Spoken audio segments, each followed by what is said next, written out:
Good evening. Welcome to the regular meeting of the Select Board for Tuesday, September 20th. If you are here with us in the hearing room, please silence your cell phone.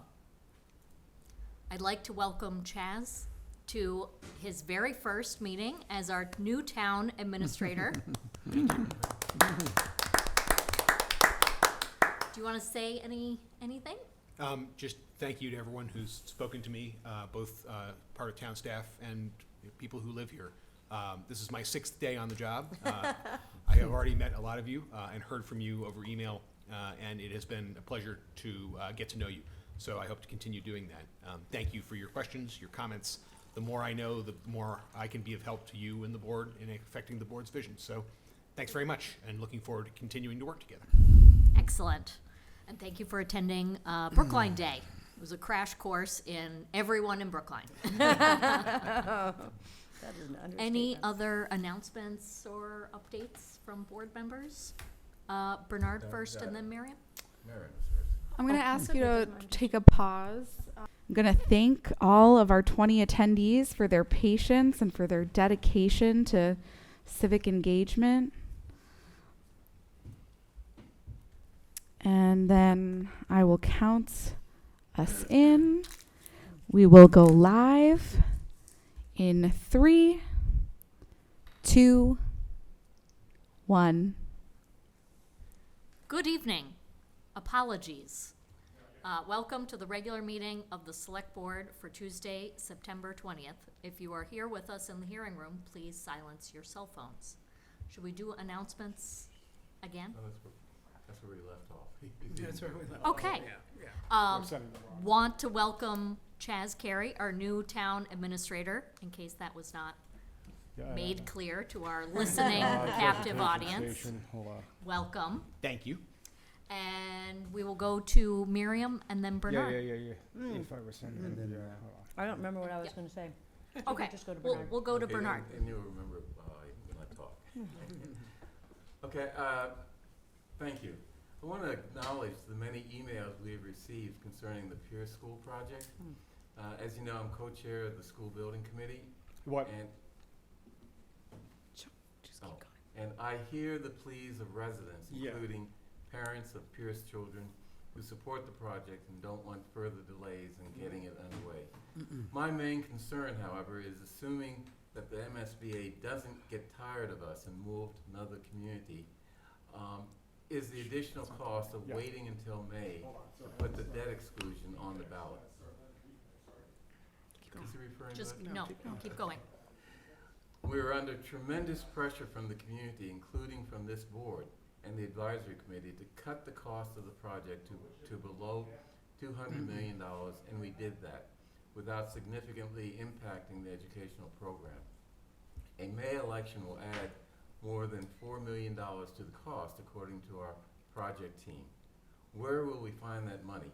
Further cuts will slash more into muscle and bone than we already have cut. It makes the possibility of geothermal wells more remote as an add alternate, where we ask for bids that include the wells and hope that market conditions have improved to the point that the total bids, including the wells, will be under $200 million. So, in summary, $4 million is a lot of money, and that's the cost of delay. Thank you. Yeah, I remember. Miriam? Yeah. Thank you. I just want to actually say what a fabulous time I had at Brookline Day. It was really just packed with people. The weather was great. Nori thoroughly enjoyed herself. And it was great to see everybody who is here was there. And I just want to thank everybody for all of their hard work for Brookline Day. It was really fun. And thank you to my board for wearing all of their T-shirts that I got Yes, them. we did. Mike? Thanks, Heather.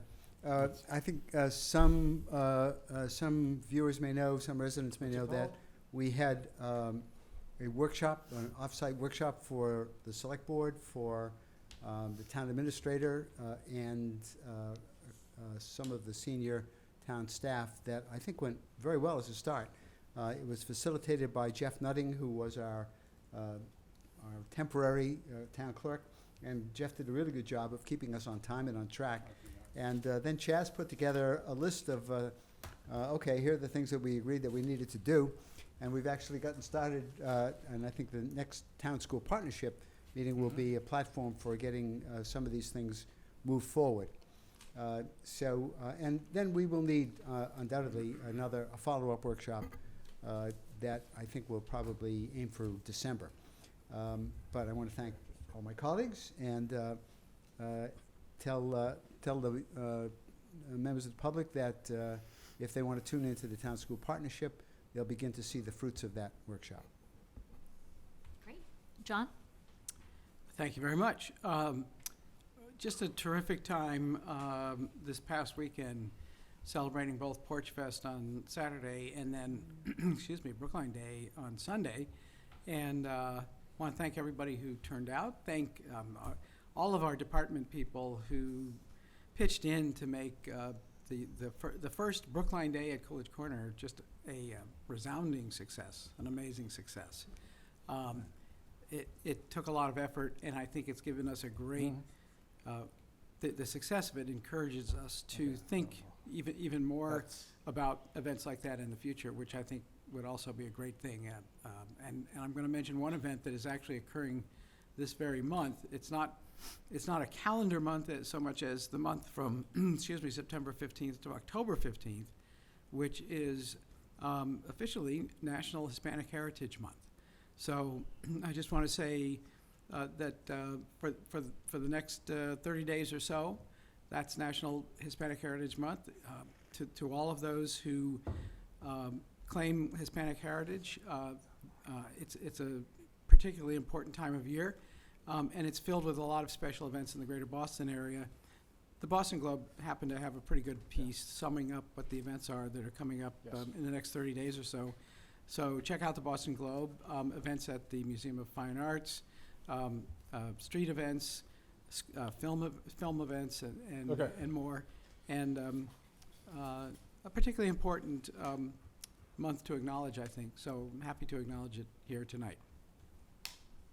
Great. Any, Miriam? I just want to say happy holidays to those who are celebrating Chag Sameach and as the Jewish holidays come up. Great. Bernard? I just want to make one little comment. Everyone knows I'm not a biker, but for Brookline Day, I did ride my bike to Ooh. Coolidge Corner. However, I couldn't find a place to attach it and to tie it up to. So I think we need to think about putting more bike racks in areas such as Coolidge Corner, because there's this big push to get people to ride their bikes, but if we don't have bike racks, people are going to be discouraged from doing that. So. Great idea, Bernard. There's a history to that goes back about some distance, about 20 years, and I can help you with that. So. And if we weren't running 45 minutes behind, we'd all love to hear it. No, you really wouldn't. Any other announcements? Then let's slide into public comment. Yes, public comment. And if you don't mind, I'll just get my my intro up. Thank you, everybody, for being here. As always, thank you for those who are going to participate in public comment. It falls to me to sort of give people the overview of the guidelines for public comment. So here we go. It's an opportunity for us to hear from you on the issues in Brookline that matter to you. We have a few rules. Each person speaking tonight is limited to 3 minutes. You don't need to use the entire time, but you may if you like. Please refrain from personal attacks and from addressing personnel issues. Members of the public sometimes raise questions during public comment. We may be able to provide an answer, but we are more likely to work with staff to get a more thorough answer. We'll let you know when you have 30 seconds remaining, and when your time is up, please conclude your remarks at that time. And if you have more to say, you are welcome to send an email to board members expressing your thoughts in detail. And Devin, who's first on our list? The first person signed up for public comment is Michelle Simon. You've been promoted to a panelist. You can unmute and share your video if you're comfortable, and your 3 minutes will begin.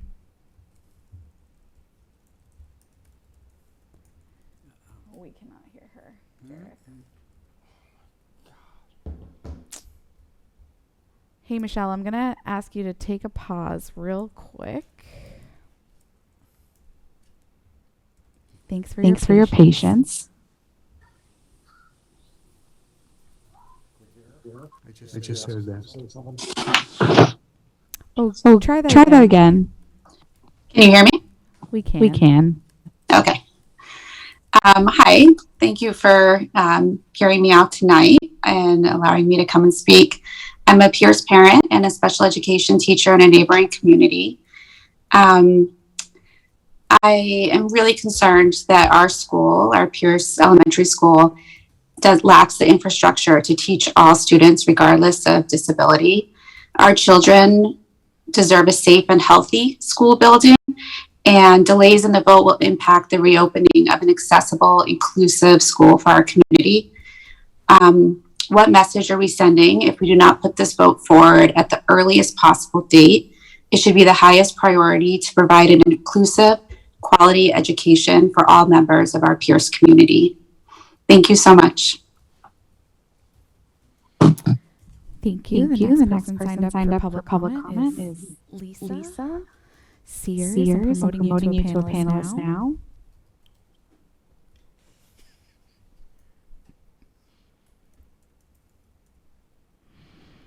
Hi, Lisa. Hi, Lisa. You've been promoted to a panelist. You can unmute and share your video if you're comfortable. Your 3 minutes will begin. Hi, thank you so much for allowing me the opportunity to testify tonight. My name is Lisa Sears, and I live at 21 Kent Street. I'm the parent of a kindergartner at Pierce and also the BEEP PTO co-chair. And I've been a member of the Brookline Public Schools community for 4 years, ever since my son started BEEP, and I appreciate the town's commitment to all of its students. I'm testifying today to encourage you to support the Pierce override and place it before voters in a January election, or as soon as possible. While I myself have never been inside of Pierce, I'm aware of the conditions inside, and to me, it is an equity issue. I believe that all of the children in town, including Brookline Village, deserve access to a school that meets current educational standards and is ADA compliant. No children should be forced to learn in a subpar environment, including classrooms that don't have walls and that aren't handicapped accessible, and that's why I support this renovation.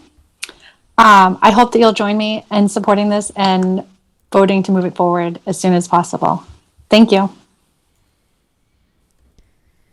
Thank you, Lisa. At this time, there are 20 attendees. No one is using the hand raise or Q&A feature. Thank you, Devin.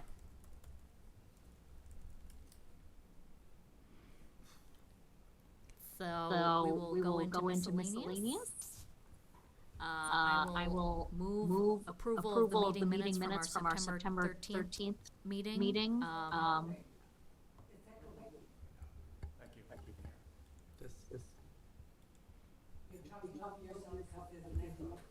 Got it. Is any audio open on their Zoom session at this time?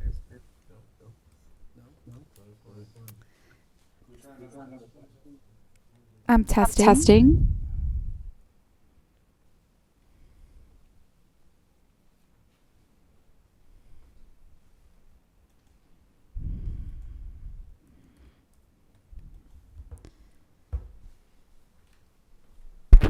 All right. I'm testing. Thanking everyone for their patience.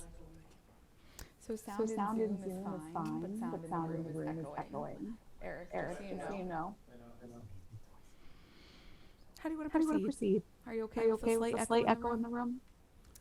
Let's give it 2 minutes, and then I don't hear an echo from here. It's when Devin speaks, but there's an echo. Maybe the nature of the control, the host computer. Is it echoing now? Is it echoing now? Testing 1, 2, 3.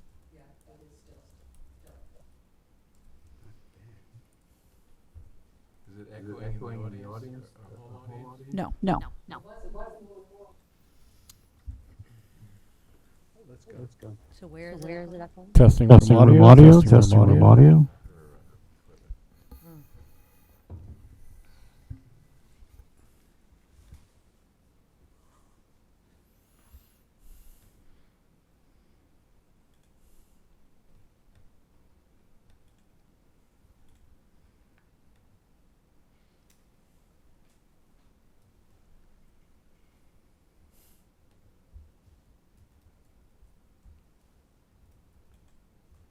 Check, check, check, check.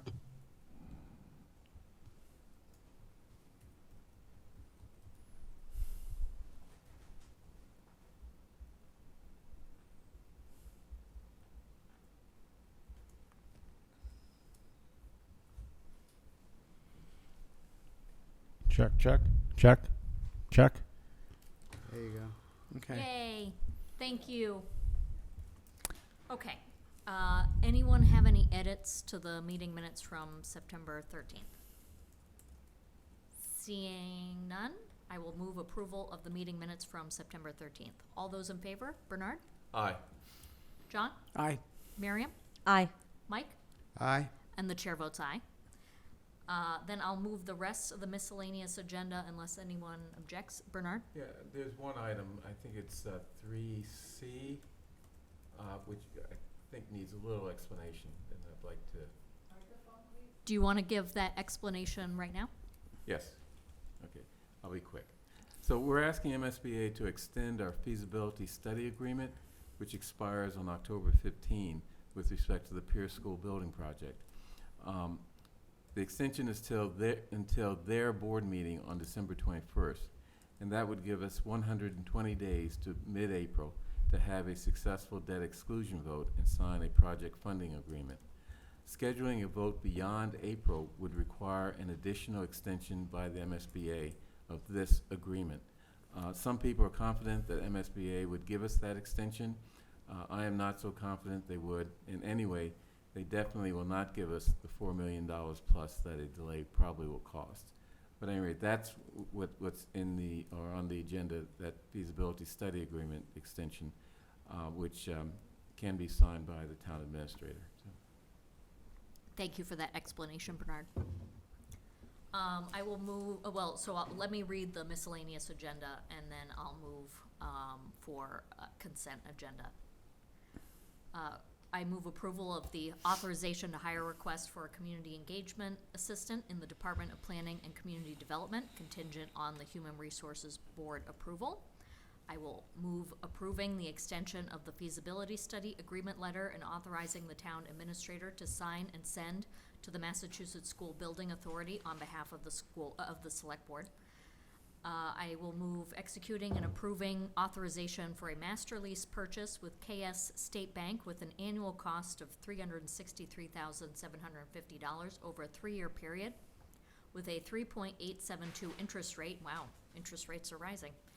For a total of $1,051,075.41 for 7 heavy-duty trucks and equipment for the Department of Public Works, Highway Sanitation, a Chevy 3500 rack body truck, Chevy 6500 dump, Elgin Street sweeper, Parks and Open Space, Chevy 6500 dump truck, Toro groundsman mower, water and sewer, Chevy 3500 service truck, Chevy 5500 service truck.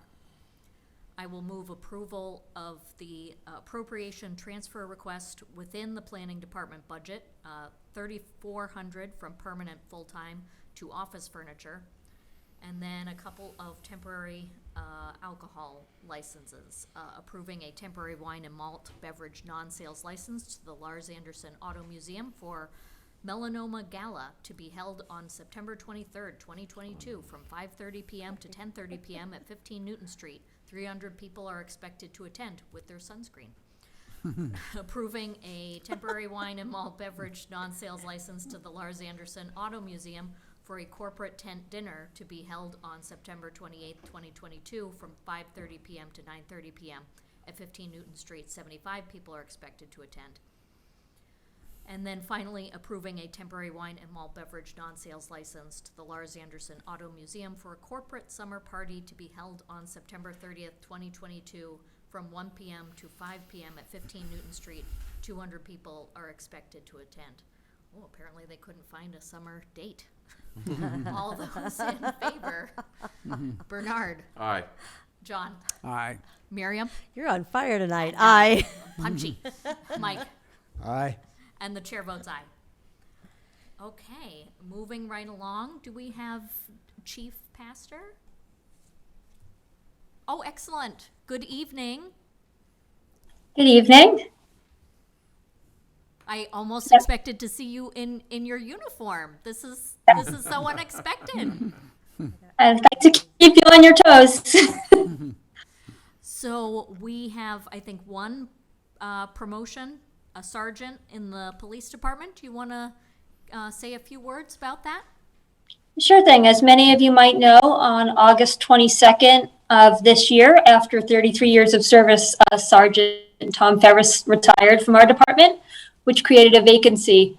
Right now, that vacancy is in the traffic division. Typically, what we would do is see if there's any internal interest for that position, and then open up the opportunity for a patrol sergeant to somebody currently on the civil service eligibility list. We would choose from the top 3 of the list that was certified in December of 2020. Excellent. So do we have a name to consider, or is this this is just authorization to pull the list? Okay. That's correct. Got it. Okay. Any questions from select board members? Bernard? Other than to sort of congratulate Sergeant Ferris for his 33 years of service. 33 years. I didn't know him, but someone who stays around that long is someone that we should give congratulations to and thanks. Well deserved. He was a great asset to our department. It's a big loss. Well, we anxiously await the outcome of the interviews, so be sure to get in touch with Devin when you make a selection. Of course. Okay, so I will move approving the request to promote a sergeant in the police department as a backfill. All those in favor? Bernard? Aye. John? Aye. Miriam? Aye. Mike? Aye. And the chair votes aye. Thank you so much. Thank you. Okay, food truck license. Now, I'm under the impression that we only have 2 food truck licensed, or is that ice cream trucks? I forget. Do not tell my daughter there's only 2 ice cream truck licenses. Yeah, yeah. We need a warrant article to change that. Do we have Debbie? Debbie, is it Sensi? Yes, that's my wife. Oh, Mike. I'm Michael. Welcome. You are proposing a mobile food truck, Sensi's Canteen. Tell us about it. Yes. Yes, I'm presently in Brookline. My permit expired, so I came back to the board to see if I could continue my services in Brookline. So I go around to the different construction sites in the area and feed all the construction workers. Excellent. Any questions from select board members? So just to clarify, this is he already holds one of the 2 existing licenses. That's an ice cream truck. I'm sorry. This is just a food truck. This- It's a okay. canteen. Sorry, I think I confused you guys. We have 2 ice cream food trucks in Brookline, but we don't have that many like food truck vendors. But he has been one of them. Yeah. Yeah. Thank you. Okay. Any other questions? Thank you for choosing to do business in Brookline. Oh, it's been really good to me. Brookline people have been great. Lots of construction going on.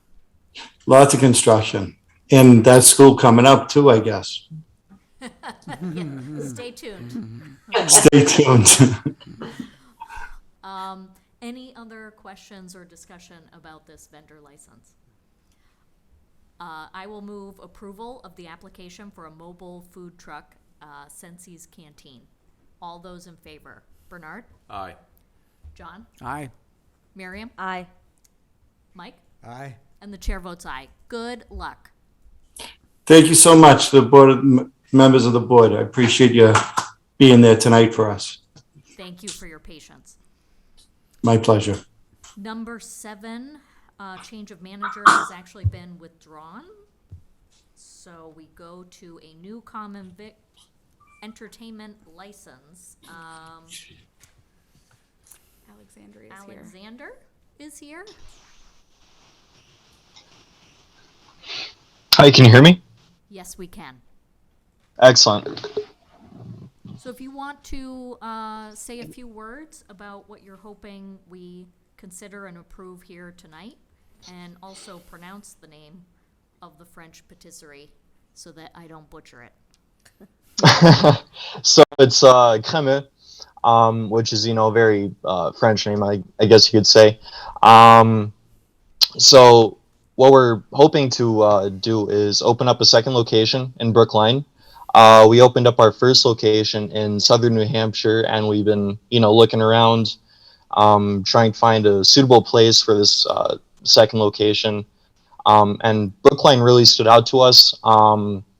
The people seem great. The location is great. Overall, it's just an excellent location. So our goal is to open up this location down here, and hopefully start selling pastries and goodies to everybody around. So Remind me where 240 Harvard. I'm looking right now. It's across from Longwood, a little bit south of that. You know where the subway is? The Yes. on, Okay, near it's not too far from the Trader Joe's. got it. Okay. I was worried that it was going to be very close to Tate. And I'm It's like ooh, right next to Prairie dueling. Fire. Excellent. Very good location. I live on Longwood, so I'll have to. Oh, come by. excellent! Of course. Bernard? So you'll be near the Paris Patisserie? Okay. That's on Cypress. Yeah. Yeah. No, No, it's there's a Harvard Street across creperie. from- a crepes Creperie, place yeah. on Creperie. Thank you. Very close to the Coolidge Corner Theater. It's the other Right. side of Beacon Oh, Street. yeah, but I Yeah. think they're very different. Well, my question is, how do you differ from a establishment like that? From a creperie? So crepes and baked French goods differ in the And I fact that apologize for my lack of French or knowledge of your business. oh no, it's fine. It's fine. So really, what a French bakery does different from like a creperie or bistro or anything like that is we produce baked goods such as like baguettes, croissants, multiple croissant variations. We do a lot of like smaller cakes, both in individual portions and in larger portions that you can portion out yourself. And then also espresso drinks and things like that, which I assume they sell as well. But really, the defining factor is we don't sell crepes, which they do. Thank you. I would think more like Clear Flower Bakery. You know, a patisserie that's a patisserie. Yeah. I just hope you make a chocolate croissant. Ah, Oh, we do. We do. That's, you got my vote. Excellent. It's a requirement. condition on the license. Excellent. So the pronunciation is Cremo? Camus, yes. Camus. Okay. Any other questions or discussion? When do you open? So obviously construction is never linear. So we were shooting for mid-October. And we seem to be on track, although, some things always come up. It's just the way it is.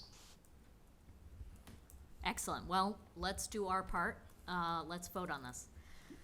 I will move two separate votes. The first one is moving the approval of the application for a common victular license for Camus French Patisserie LLC, doing business as Camus French Patisserie at 240 Harvard Street.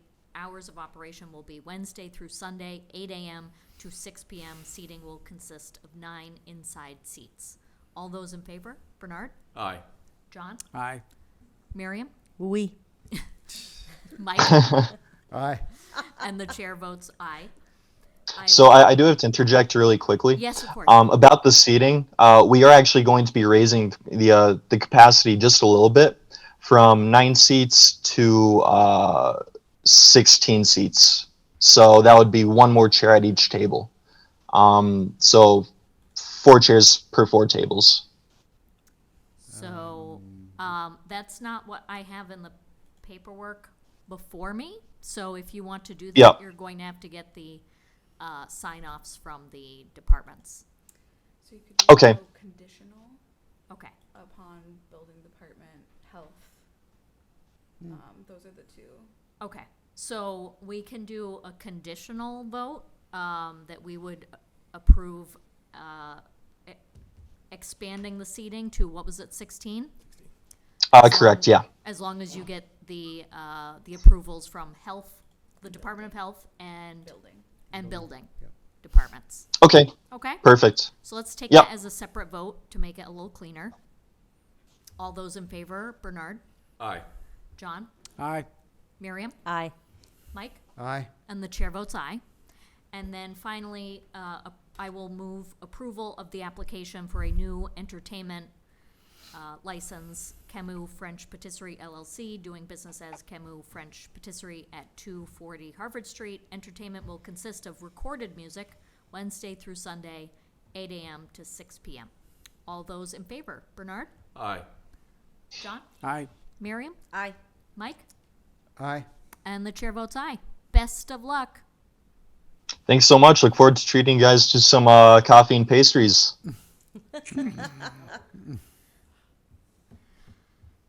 Okay, warrant article public hearings.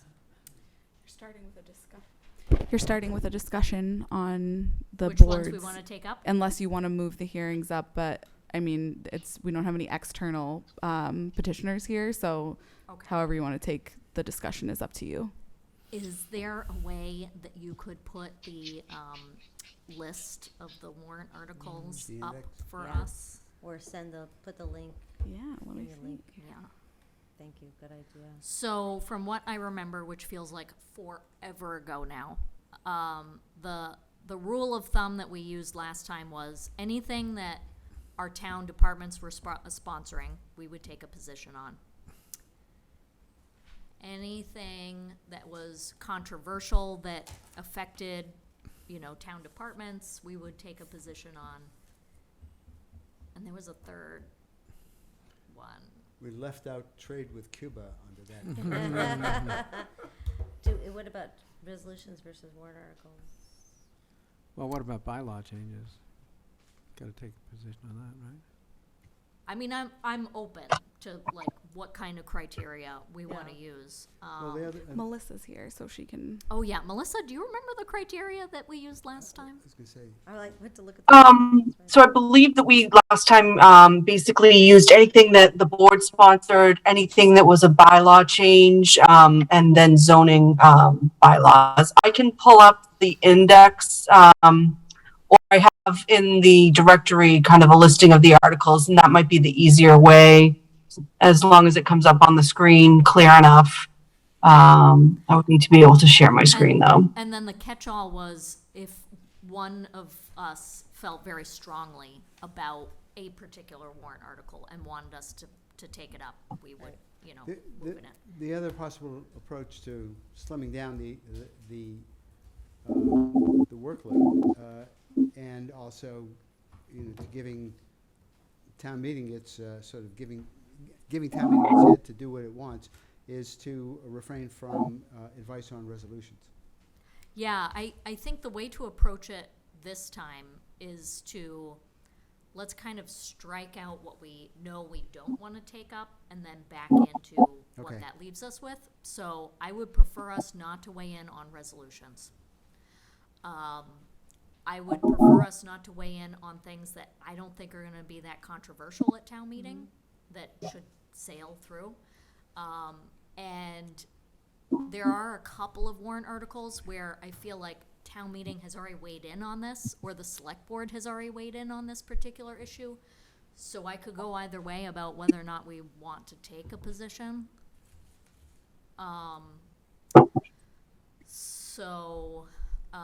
Should we go through all of them? How do other people feel about I think using those that's- criteria? I'm fine with, I think as long, oh, sorry, I didn't Well, raise no, my hand, but. That's all right. Miriam first, and then I'll acknowledge I Bernard. would say, I think as long as, to me, I think those are all good, I agree with them, and as long as we have that, not that I actually can think of any of these that I wanna do this for, but just reserving the kind of privilege, select board privilege to say, I want the select board to review this as a select board member. Yeah. I think that covers, my concern, because there are some resolutions that are attached to bylaw changes. So, where there is that connection, we should just make sure that we look at the whole picture, the resolution and the bylaw. Are you talking about the pilot agreement? I think that's one of them. Don't snicker. Any thoughts from John? I'm looking at the language of the current section 2.5.2 of the bylaws, which came in our packet. And I'm just wondering if we have a little bit of a problem here with the actual wording under which we conduct hearings on warrant articles. We're proposing under Article 5 of the warrant to strike the word all from the language that says at the end of the sentence, the select board and the advisory committee shall prepare written reports stating their recommendations and the reasons therefore for all articles in the warrant for a town meeting. So Article 5 proposes to strike the word all. I would love to have some kind of an interpretation from our town council as to whether that unburdens us of having a public hearing on each article in the warrant, because the prior sentence says the select board and the advisory committee each shall hold at least one duly noticed public hearing prior to a final vote of the select board or advisory committee. And, does that essentially imply by not taking a position, are we taking a vote not to take a position? And do we have to have a hearing before we do that? I'm sorry if this sounds complicated, but, the way John, so if I may, please, yes. We did this last year with town council, and the practice that we established was to have a public hearing before taking this vote on what articles are going to be considered. So you would have the discussion, you would decide which articles you wanted to advance, you would hold a public hearing on that decision, and then you would vote to basically schedule the articles that you want to take up. So the public hearing would still happen. It would just be that the warrant article that got filed was about having the requirement for recommendations on all the articles. So public hearings are only required when you're going to be taking votes on the articles. And the warrant article that we filed is to absolve the board from the requirement of having to make recommendations on all the articles. And I'll just say two things. One, we're going to be talking about warrant Article 5 in its own public hearing in just a minute. Right. So maybe we can get into the nitty-grittiness of, I get, that it does play into the discussion here, but questions for town council who just walked in. Don't worry, Joe, you don't have to get up right now. We're I think, gonna stick to which warrant articles we want to weigh in on, and I'm going to then talk about the specific warrant Article 5 in a separate conversation. But I also don't think it's a good idea for us to get away from having public hearings. Like, we can slim down which warrant articles we want to take up, but whichever warrant articles we take up, we should still have public hearings for. I don't think that's being proposed. Right. Right, oh, yeah. Yeah, well, I think we have to, and we should anyway. Yeah. Right. Mike just said that we have to and we should. Yeah, the warrant article that was filed was only to address the requirement on recommendations on all articles, not on public hearings. So we'll talk about this in a little more detail when we get to warrant Article 5. But right now, we're just talking about the broad strokes, what kind of criteria we want to use to pare the whole list down this time. So resolutions, unless they're tied to a bylaw change that's being proposed in the same warrant? Right. Okay. And of course, the select board has the option of pulling in other resolutions if they Right. feel they're important. Yep. Okay, so that takes, what, at least 8 off the table, maybe? So just for clarity's sake, can we just go through the list and we'll do yes, no's on that? I think that would be helpful for me. Okay, let's start at the beginning. Okay. We want you happy. Start populating some of them. Okay, Okay, so it looks like warrant article 1, 2, 3, 4, 5, 6. They're all sponsored by either us or one of our town departments. So that makes the list. We voted them already. And we've Yep. already taken positions on them, so that's good. So Article 7.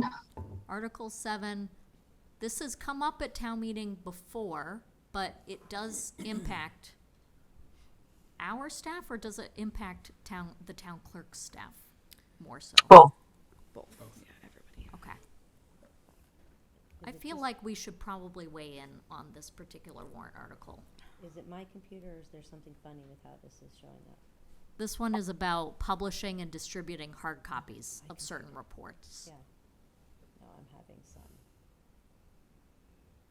Oh, let me take off this. Okay, so now snow removal is the next one. I almost don't want to weigh into it, but But it's a bylaw change, right? it is a bylaw Yes. change, and this would have a significant impact on our DPW. So I think we have to take a position. How do other people feel? I'm seeing some nods of agreement. Okay. Bylaw to create a tree preservation bylaw. I think it depends on the text, which I can get right here. I mean, yes, it's a bylaw, but I also don't think it's gonna be controversial. Yeah. Unless the text looks very, looks like it warrants some concern, then let's pass on it. Yeah. Yeah. This is one of those, we'll take it up if, something develops and, it becomes controversial. But for the time being, probably not. Okay. Uh, The next okay. the next three are demolition delay, and I think they are going to be controversial. Yes, indeed. Oh, yeah, the next three, yeah.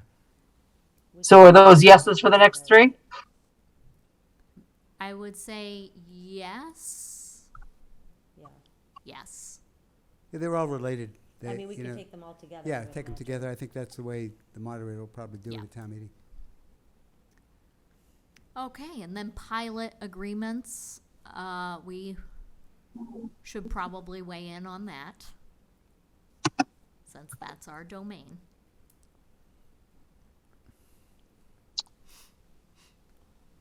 Okay. Then we have all marijuana articles. There are Yeah. 6. I don't see any. I would prefer not to take a position on these, but Yeah, I'm not sure it's something we can do. I or know. avoid. I agree. Oh, you mean to not take a position? Right, I don't think, we should take a position, and these are gonna be hot button items. they are zoning bylaws. Okay. Thank you, Regina. Yeah, thank you, Regina.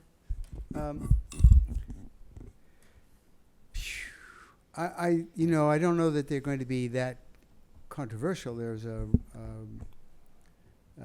town meeting, by and large, leans towards legalization of marijuana, as the town does, and there are certainly some people who are concerned about restricting that legalization to as much as possible. But I don't know that that what we say is going to affect that debate. That's more of an emotional debate than anything else. Yeah, but we can put in our view of taking the power to set those limits out of our hands and putting it into, the voters' hands. Well, we haven't got the power to change the number of retail establishments. There are a certain number of licenses, and that's what's being brooded about here, is to restrict the bylaw. We'd have to conform to the existing bylaw anyway. Could we put this in the category of tabling it for now and seeing how the discussion plays out and revisiting it?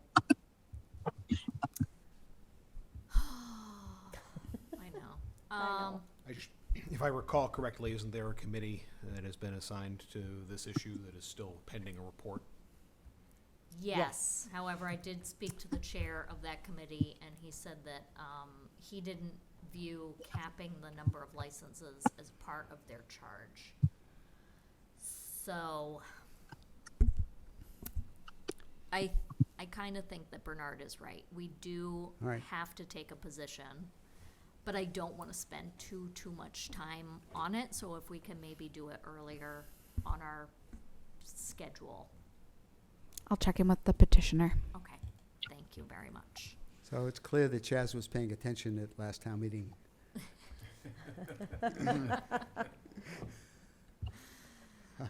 Yeah, at least we can group them all together in one.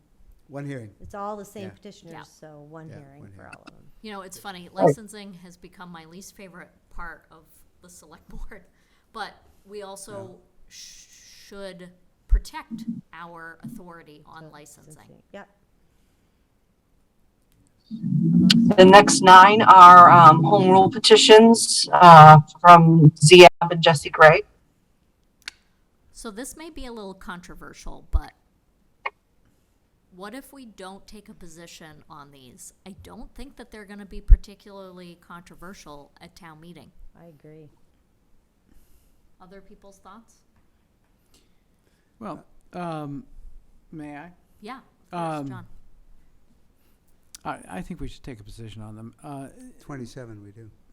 Brookline, to its credit, to its great credit, I would say, has assumed a leadership position on these types of issues.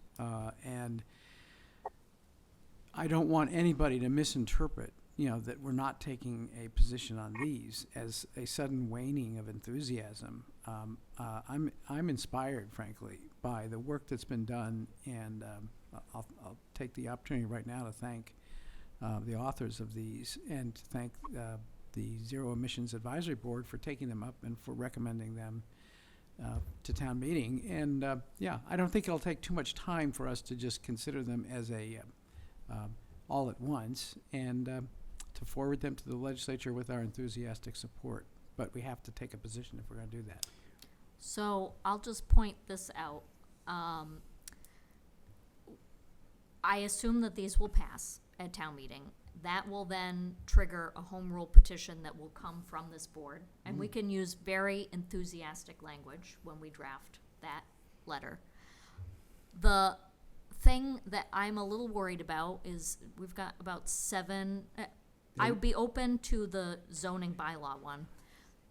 But Yeah. with each warrant article that we take up and we vote on, then Melissa has to write up a report. And I think we can do what you're wanting to, John, without putting more work on a staff member. Mike? I suggest that we just take 27 and maybe when this comes up, perhaps when the first of them comes up, it would be sensible for someone from one member of the select board to stand up and say that, generally speaking, the select board has been supportive of these sorts of things, and if they are passed, we will forward them to the legislature with a strongly favorable letter. Miriam? I think that's right. I see what John is saying, but I think the opportunity for us to show our enthusiasm is the letter that goes with the home rule petition. In the meantime, if we take up 27, we show our support without, all the, because let's face it, nothing we do is quick. So the idea that we'll do this quickly is a fabulous pipe dream. So, but 27, it's a zoning bylaw. We should discuss it. And then I agree. I think there's implied support here for all of the rest. I agree. I don't think it's going to have any trouble passing town meeting. And then we get our opportunity to show our support through the home rule petition process. And John, you can contact Kate right now and sign up to speak on all of these warrant articles. Kate, are you listening? Any other comments? Are you satisfied with that, John, or? Yeah, I hate to think that it would unnecessarily burden Melissa, and I think Mike had a suggestion for how we don't have to have a separate select board report on each one, but I think we can signal our enthusiastic support for the efforts of the Zero Emissions Advisory Board in these directions. Okay. And maybe just say, for the reasons cited by the Zero Emissions Advisory Board. Yeah. Okay. So next, This is a resolution creating a commission for Black and Brown residents. I don't think this will be controversial. I hope not. What do people think? I could comment John? on a couple of things. I don't know for sure. I think it could turn out that there is a little bit of discussion behind the scenes as to what is the what groups are covered by the mandate of Black and Brown, and I think that's going to require some working out as to exactly what groups are covered under such a commission, and I think the other issue that might arise, because we now have a Black and Brown club. I've actually discussed this with one of the sponsors of the article. I don't know whether anyone else would be concerned.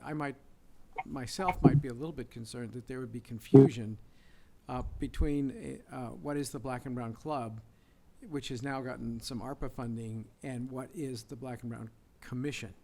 And I don't know whether the sponsors are going to want to revisit the question of how they define what the title of the commission is, but I think it's something that's worthy of discussion and will probably be part of the behind-the-scenes sort of discussions that take place on this article. So why don't we table that? I know CTOS is taking it up, and maybe we can wait to see their reaction, and then if we feel the board needs to take it up, we can put that in front of you. Yeah, because what I totally understand what you're saying, John, but that's the kind of philosophical question that, it is town meeting. So I'm trying to figure out, does it necessarily involve the select board? So let's table it for right now and see whether or not our role in such a commission creation becomes a little more clear. Human trafficking with regards to in-holder Wait, we have requirements. 31. Oh, we're taking that up. Most today. assuredly. We're taking that up tonight, so that's our foregone conclusion.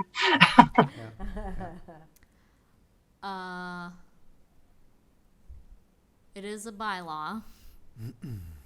This is one that I think Which one? 32? Yeah, 32. It arises from concern about the new hotel that's being put together on Webster Street. And I think we have to, I think it's something we have to deal with and provide an opinion on, provide guidance on to town meeting. I agree. I was really hoping to avoid this one, but I Yeah. think you're right. Yeah, no, this is, How do we feel about beekeeping? Oh, we love bees. But I don't know that but it's a zoning bylaw change. I don't think it's going to be controversial, I but hope not. Okay, AC's already taking it up tonight, so you might have a motion ready to go for next week, so. What did Melissa say? AC is taking it up tonight, so Financial is taking it up tonight. let's kind of table it, see how it, all plays out. I'm not opposed to taking it up, but so you want to wait and see what the buzz is. That's so sweet of you. oh, honey. That stings. What have I gotten into?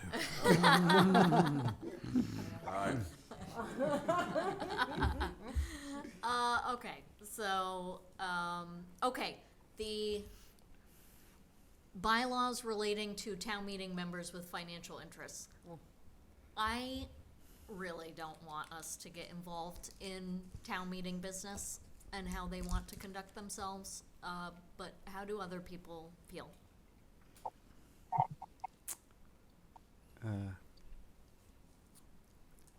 I'm happy with hands off Yeah, on this. me too. It's Anyone internal feel affairs of their particular? operations. I have an opinion, but on that particular warrant article, I support it, but I wouldn't argue if the select board itself didn't wanna. I'll have my own opportunity to speak on behalf of it if I want to, on behalf of Yeah. myself. I think I would prefer for us to not tell town meeting how to conduct itself. Especially since we're asking them not to tell us how to conduct it. Exactly. So is that 2 of them? Yes, requires speakers at town meeting to discuss, yeah, okay. So then, the resolution regarding the town, this That's is the the partner pilot one, thing yeah. as well. I guess because it's tied to a bylaw change, we should take that up. So there were 2 for pilots. One was a bylaw change and one was a resolution urging the town to create a committee, a moderators committee. Yeah, Oh, moderators. it's a moderators committee. I would say that even though they both touch on pilot, they are fairly distinct, right? The one on pilot is a change in the bylaws to require disclosure of pilot, which is currently not disclosed to the public. This is about convening a moderators committee to review the pilot policies of the town, along with several other towns, suggest improvements to Brookline's pilot policies and any other related topics. You know, there's a catch-all clause there. I think reading that language, it falls into the same category that you just described, Miriam, which is something that involves the town meeting's internal affairs, although obviously it's your call. Well, we, And I'll just remind the board that the pilot policy is a select board policy. That is true. yeah, well, I'm really torn because I don't necessarily, what are the words? I welcome, another set of eyes to review our, pilot program. And I really didn't want the select board to have to create another committee. So, if the moderator is told that she needs to create a committee, she has a lot more flexibility to do that. Do we need to weigh in? Yes, it's part of our, thing, but Miriam. I mean, I think we're splitting the difference. If we weigh in on the prior one and not, we get our voice, we are part of the discussion, we don't need to repeat ourselves for the resolution. I kind of feel that way too. But Bernard, you were Well, worried. I think, yes, it may just be more economical to discuss the 2 together, because one is gonna have an impact on the other. And Is I it the don't think same that requires petitioners? a whole, pardon? Is it the same? It is the same petitioners, yes. And I don't think that that's gonna be a long discussion, or at least the resolution part's not gonna really add a whole lot of time to the discussion. And it would be helpful, if I were still a town meeting member, I think it would be helpful to hear from the select board that we don't oppose a moderators committee to look at this particular issue. Any other comments from this side of the room? John? No? No, no. Okay. I'll just leave it at that. Mike? No means I have no. a comment on the next one. Oh, okay. So we'll take this up because it is related to a bylaw change in another warrant article, and it's the same petitioners, and it does involve something that the select board has the authority on. Okay, Article 37 regarding the school department budget. Michael? So the resolution is, requests that the advisory committee bring an outside consultant in to review the school's budget. And then the last bit of it is oversee the budget review with the objective, which is the subject of the article, with the objective of applying the consultant's recommendations in time for the development of the FY25 school budget. And whether one regrets it or not, state law divides responsibility for setting up the school budget, or divides the responsibility between the superintendent and the school committee for this. There's really no role for the advisory committee in looking at line items in the school budget, and I'd wager a croissant at the new creperie or new bakery, I beg your pardon, that this would be booted up by the Attorney General. And I think we need to, at the very least, make that point, assuming that that's a valid point, that we talk to town council, and not get ourselves all twisted up in something that isn't going anywhere. So is that an advocacy for taking it up? Yes. Okay. Yeah, it's advocacy. So, Mike, I don't know that this would be submitted to the Attorney General because it's a non-binding resolution. Ah, thank you very much. Okay, So in you're that right. case, let's You're skip right. it. All right, that changes my point of view, I guess. It does set a precedent. I mean, this is just the first step in a number of steps along the lines of sort of intruding in the school. Yeah, I'm quite sure that the school committee would lie down in front of the bulldozer on this, but I honestly think they should be the entity that signs up to speak, against it. yeah. I don't know whether or not we should take a hard line on this. I think the points that you raised Okay. are absolutely correct. Yep. And I think that they will be raised by town meeting members. Yeah. Be interesting to see what comes out of the advisory committee on this. Yes, it will. Any other comments on this particular resolution? Seeing none, let's move on to the celebration of Asian American and Pacific Islander heritage. Was that month? Yes. Yes.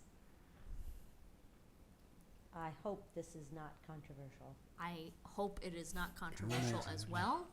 Is it something that we want to take a position on? I wonder if there's a place, it's sort of like the Warrant articles on climate change, that is it possible for us, without having a public hearing, to stand up, make a statement supporting this at town meeting, so that we don't have a formal report? It seems to me like that should be feasible. Why don't we do this? Because I think what you're suggesting kind of skirts, because if it's the board, then, we Then would we have to have to take a vote, yeah, okay. But what we could do is do our own proclamation. Right? Okay. And that could be in Miscellaneous at our next meeting. Yep. And then we can make sure that one of us signs up and reads the that proclamation on the floor of town meeting. Deal. Okay. Okay. Golf course. It is a non-binding resolution, but we probably would have to throw some money towards the study. What do people think? The way it's phrased, town meeting urges the Parks and Recreation Commission to broaden the scope of the golf course master plan and use a portion of the 475K master plan funds. It's a request.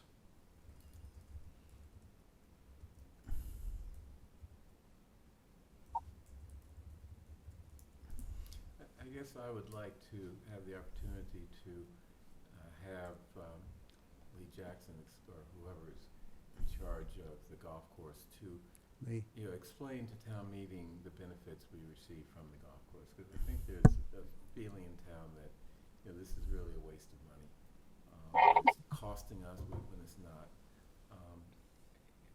So I think it'd be good to just be able to get the facts out on the table on this issue. I'd also like to dig a little deeper into like the strategic asset plan. for, all of our, assets.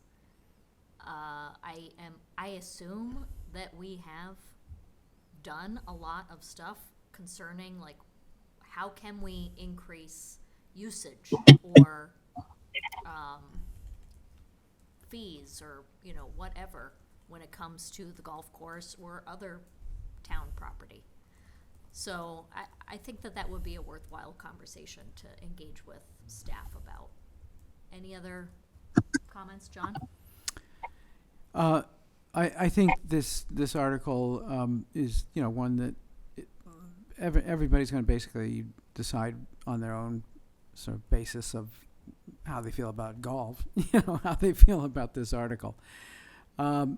What bothers me a little bit about it is it's sort of in the same category as some other items that have been brought to town meeting in recent years that put town meeting in the position of basically making decisions, or at least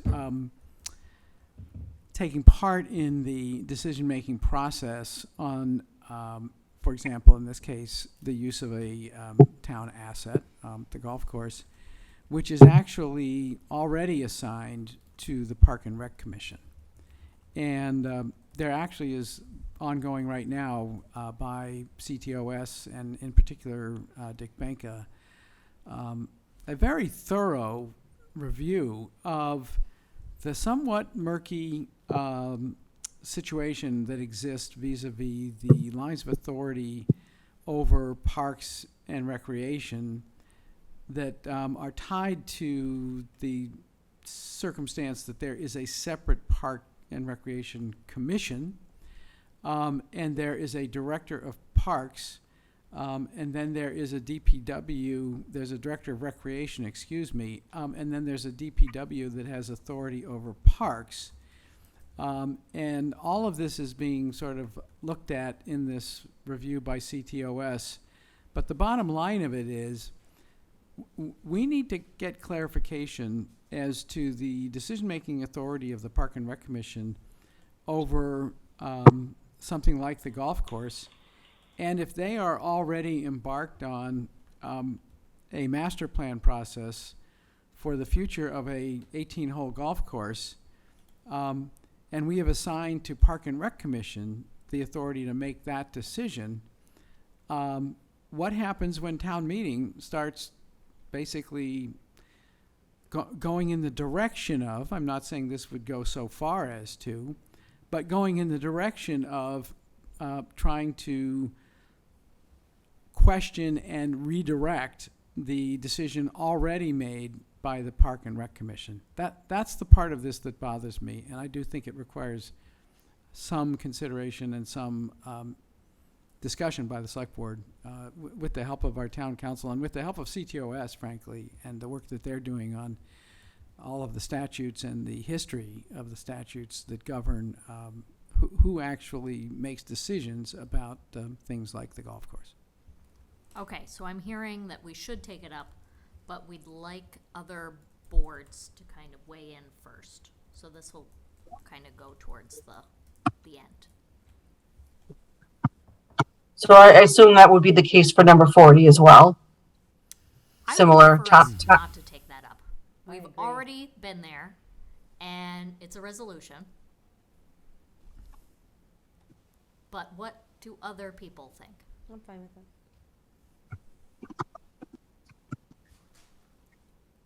Anyone feel On number strongly? 40? Yeah, the outdoor pool. It's somewhat in the same category that I was just placing the golf course decision, I think. The place to go to appeal for there to be an outdoor pool is the Park and Rec Commission. And I'm not sure why we should sort of do an end run, if that's what this is, around that process. Town meeting is kind of being substituted for the Park and Rec Commission, it seems to me.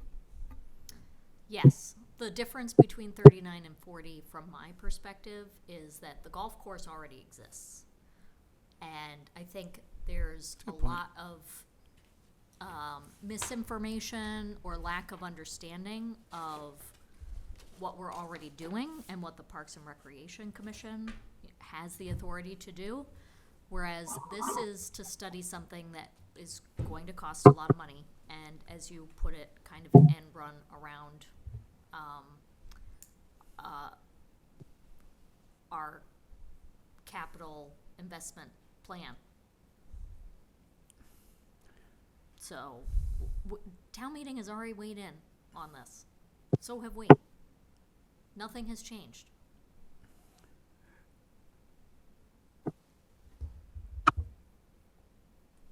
Okay, I'm assuming that's a no. So the one thing I would say is that this is a resolution that calls for $75,000 to be spent. If the resolution passes, the question is for us whether we will feel constrained to put that $75,000 in the budget, or whether we'll feel free to not take the request to do so. If we feel that we would not want to spend that $75,000, then it seems to me we need to take a position on this.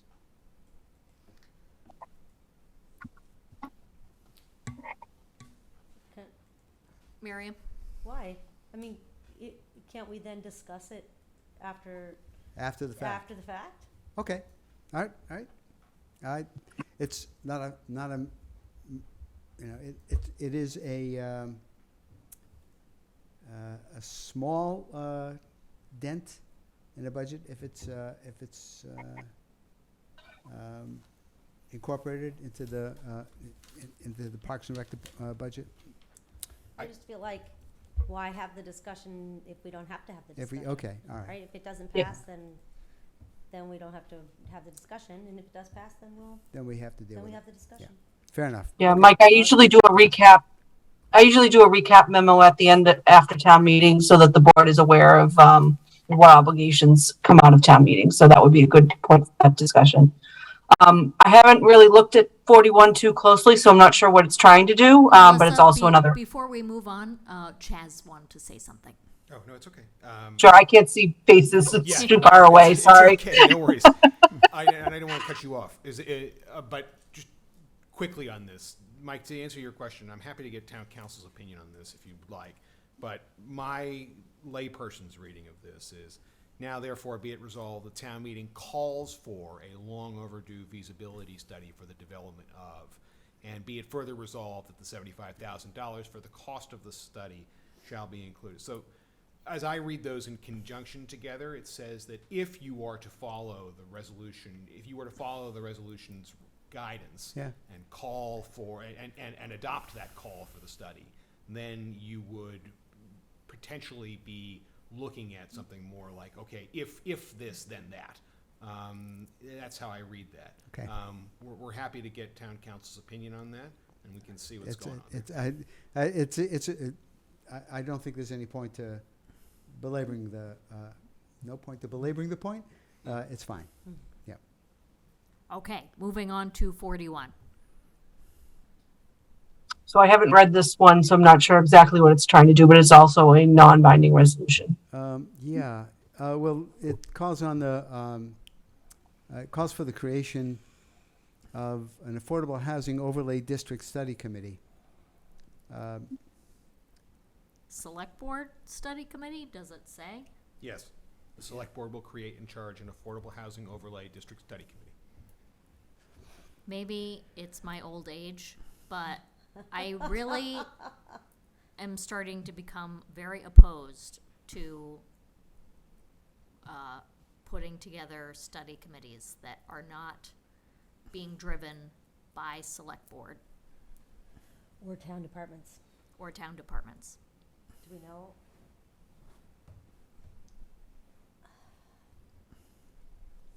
Do we know how Cara Bruton feels about this at all, or like?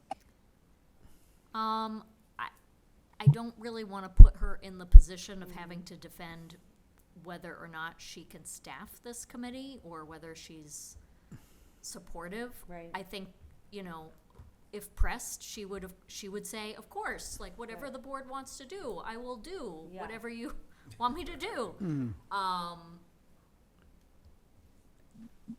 But we've all, I think, experienced getting the result of town meeting, creating a select board committee, and then we have to put together the charge, and then we have to recruit people, and then we have to either serve on it, or it makes for a lot of work, extra work for select board. If they want to study this, they can do that and then propose like a bylaw change. Mm-hmm. Now, does the warrant article discuss in any way what an overlay district would even look like? My That could be a lot of understanding things. of overlay districts is you have to use, one of the 40 alphabet soup. Yeah, but an affordable housing overlay district suggests a little more, I think. An affordable housing overlay district in very broad terms is effectively a means of eliminating zoning restrictions and allowing the construction of housing as of right if certain affordable housing conditions are met. So it's basically a means of making building affordable housing easier, provided that the conditions of the overlay are satisfied. So like a 40B without the market rate housing. Mm-hmm.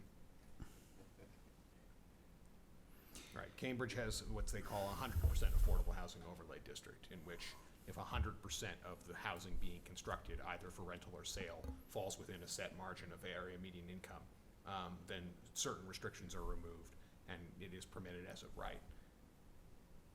I mean, we have a zoning study commencing. I think that this is a little premature, but that's me. Anyone else? John? Yeah, we have a zoning study commencing, and we have something called the Housing Production Plan, which is, being worked on by the Housing Advisory Board. And I think, unfortunately, this, again, falls into that category of, okay, it's a resolution. What real impact does it have? If people want to propose an affordable housing overlay for Brookline, they can do so. They can draft, a zoning change that would put into place some sort of their version of an overlay. And that would happen a lot quicker than asking a reluctant select board and on really no authority, directing the select board to do something that at this point we prefer to have done as part of the upcoming, zoning, comprehensive zoning plan, and as part of the ongoing work of the housing production plan and the ongoing mission of the Housing Advisory Board. So why try to get something done through a board which didn't initiate it when you could initiate it yourselves? And that's kind of my message to people behind these kinds of resolutions. It creates a lot of complications when people sort of go do an end run around the processes already in place, and then basically try to use a resolution to compel the select board to do something the select board's not that interested in prioritizing right now. So, Mike? This is an interesting one. There are a couple things. One is, of course, there are other efforts going on. One might say that we would be better off spending our energy on the Babcock housing, Babcock affordable Street, housing yep. Effort, and finishing the work that needs to be done on Kent Street to see whether anything can be done with that, whether that can be made economically feasible. So there are some specific things that we are in fact doing and that we should push forward. And indeed, one of the petitioners, at least, is my co-chair on the Babcock parking lot study.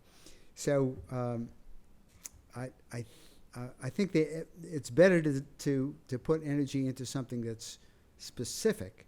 On the other hand, if there's a feeling on the part of town meeting as a whole that an affordable housing overlay district is something that they'd be willing to consider, I think that's something that we pay attention to.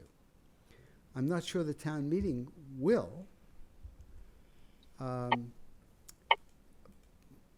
I I'm just, I'm a little reluctant to let this one go. And I appreciate the fact that we're not, just our letting it go doesn't have any real effect on it, beyond giving town meeting an opportunity to hear a specific opinion from us that's probably not very different than what's just been voiced here. So my concern is, I get why, and I think this board is very supportive of affordable housing. My concern is that this is another example of petitioners not wanting to do the actual work of coming up with a proposal, and they then say, oh, but there's a select board, and if we just get this over the line at town meeting, then the select board will do it for us. Or then that a select board study committee will do it for us. It's not that the select board itself has to do it. But a select board member yeah. will have to put together the charge and Yeah. recruit and chair and, make sure that Okay. everything happens. Yeah, there's no question that it's a bit of a shortcut. Wait, Miriam and then Chaz. so setting aside, I'm in favor of an affordable housing overlay district. Setting that aside, I feel like there's this damned if you do, damned if you don't situation happening here for these petitioners. That I just want to say that if they try to do this just as a petitioning as a bylaw, people will be saying, where's the process, where's the process? And so here now they're trying to go through the process of having a resolution and having a study committee and then creating the bylaw. And we're saying, no, just do the warrant article. So I feel like they're stuck either way. Not that I really want another select board committee, I get that. But I also feel like that I don't know that the answer is to tell them to just, write the bylaw. So we kind of have to figure out how we want. Do we want them to go through the process? And what does that look like? Or do we want them to write the bylaw? But either way, they're going to get dinged, right? Somebody's going to complain that either they didn't follow the process or that they're circumventing the process. So I just think we have to be really careful. We're putting them in a situation they can't win as petitioners. And I would say too, just because I know these petitioners, these folks are people who'd be happy to write a bylaw. They don't have any compunction to put out there what they think we should be doing. So I just wanted to say that. Chaz? One, I just want to remind and think through the process in terms of the question on the table here is whether whether you are going to take this up for making a recommendation. And to that end, I think it's kind of a mirror image of what Heather has just said. We in town administration and the departments are actively working to better communicate the processes that we are currently going through, with particular regard to issues of serious town concern, and that includes things like pest control, rodents in particular, and that includes things like affordable housing, issues big and small. We want to be more communicative with the town about the behind-the-scenes processes that are occurring, because I think warrant articles like this are brought out of a sense of frustration, that they think that because there is no communication, that there is no action going on. And we internally are working hard to ensure that misapprehension is dispelled, because there is a lot of really good work being done by Kara's team on affordable housing, and that team needs our support and the support of the administrative staff, and we are supporting them. And we want to make sure that the town knows that too. So to that end, I think it could be helpful in terms of thinking about these resolutions more broadly, as John said, to think about ways in which we, the town employees, can be better messengers of what the processes in place currently are, so that they have an understanding of what we're doing towards this. And that, I think, may lower the need for resolutions suggesting that the select board create committees to focus on these issues, because I think these petitioners raise a very salient point about the need for affordable housing and the need for processes to build affordable housing in Brookline. But that work is ongoing, and we want to invite them to understand what's going on. So hopefully our work as we move into town meeting season of being more communicative of what's happening behind the scenes on this process will alleviate some of these issues. So it may not be necessary if the board at its discretion wants to say, let's see what the town staff bring to the table for these folks. And if they still think that this is necessary, then we can take it up and discuss it. So I think that we should probably weigh in on this. And what I think the discussion will probably highlight is that there is work going on by staff. And if this were to pass, what I would say as a board is that we have some other process going on and that we will get to this after certain processes play out. But this, expectation that they pass a warrant article and that we have a committee charge and appointment within like 6 weeks, it's not realistic. We blow past these deadlines because each one of us is on 5 or 6 different committees. So I just really want town meeting to better understand the work that they create for us when something like this is proposed. John? Yeah, I want to sort of second what Miriam said, and she makes an important point, which I need to be conscious of, when I say things such as I said. Yes, in a sense, I was saying, you're damned if you do and you're damned if you don't. And that's not really the appropriate message to send to people who work hard, present an article, and in good faith, want to have a town meeting discussion of something that is extremely important to them. I recognize all of those things. I think we're stuck where we are because we're stuck where we are. What hasn't been said plainly in this discussion, and I'll say it right now, is that the select board has had many occasions recently to ask ourselves the question, what if we just essentially ignore something that is passed as a resolution of town meeting? Isn't that an option?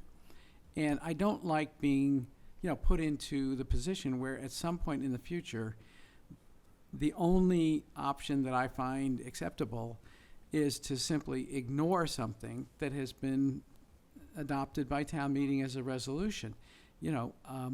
I'd like to think we can get on the same page on these things, but when you've already got a housing production plan process underway, when you've already got intentions to do studies, we've got a study of Boylston Street East underway. We're thinking of going to a study of Boylston Corridor West to look at housing issues there.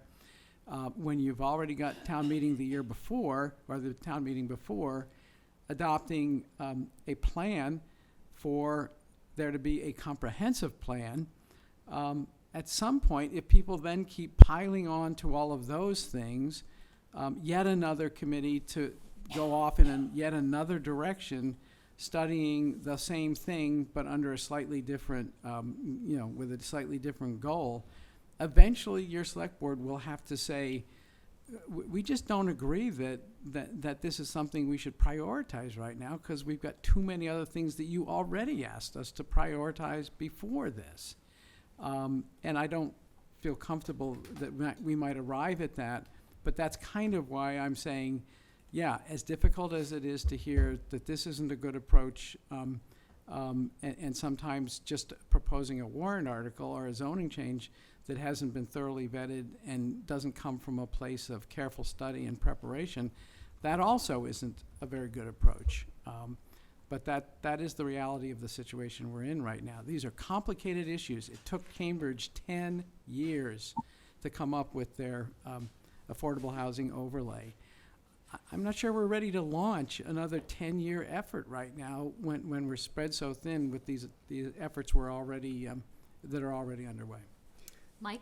So I hope this is the final word. We're already debating this issue. We may as well debate it formally. Good point. Yeah. Okay, so this is a public hearing, so Any members of the public who wish to speak? I see Regina Frawley coming up to the dais. Regina Frawley from Precinct 16. First of all, congratulations. This is one of the most model deliberation in public that I've seen this board do. So first of all, thank you for doing a true deliberation in public and what you think of these articles and why you think of these articles. Having said that, I don't think I think the whole discussion is moot for the moment, and that's because the word shall legally is still on the books, and you can't change, pick and choose, cherry pick until after town meeting agrees to change warrant Article 5. You actually are stuck between now and after town meeting with actually having an opinion on every single one. And by the way, if you have good minutes, a lot of what you have said will apply. You don't even have to do much more, but you do have to hold the public hearings unless there's a change legally in Article 5. And I would like town council to come out because you and I, Heather, have disagreed about the word shall. I've written several articles and worked very closely with town councils, 2 of them so far. And they were very clear that if I really wanted something to be a binding thing, I had to use the word shall. Shall is the strongest word you can use in a bylaw. Not will, not should, but shall. So if you don't agree with that, town council should come and go on the record right now, because I think this is the crux of the problem. I don't think you have a choice. You have to actually weigh in on every one of these. But I love some of your thinking, and I appreciate that you did it publicly. Thank you. Regina, if I just may respond to that, I know Joe is at the advisory committee meeting, so he's not going to be able to weigh in tonight. We did run this process for the last town meeting by town council when we did it. I believe Joe also thinks that we are complying with the bylaws. I know Sandy disagreed with that, and so we filed this article as a way of kind of boot and suspender approach here, but we will confer with Joe, get a recommendation for the board, and if that is not the case, we'll put these back on the docket for review. Thanks, Melissa. Thank you. Okay, great. Thank you so much, Melissa.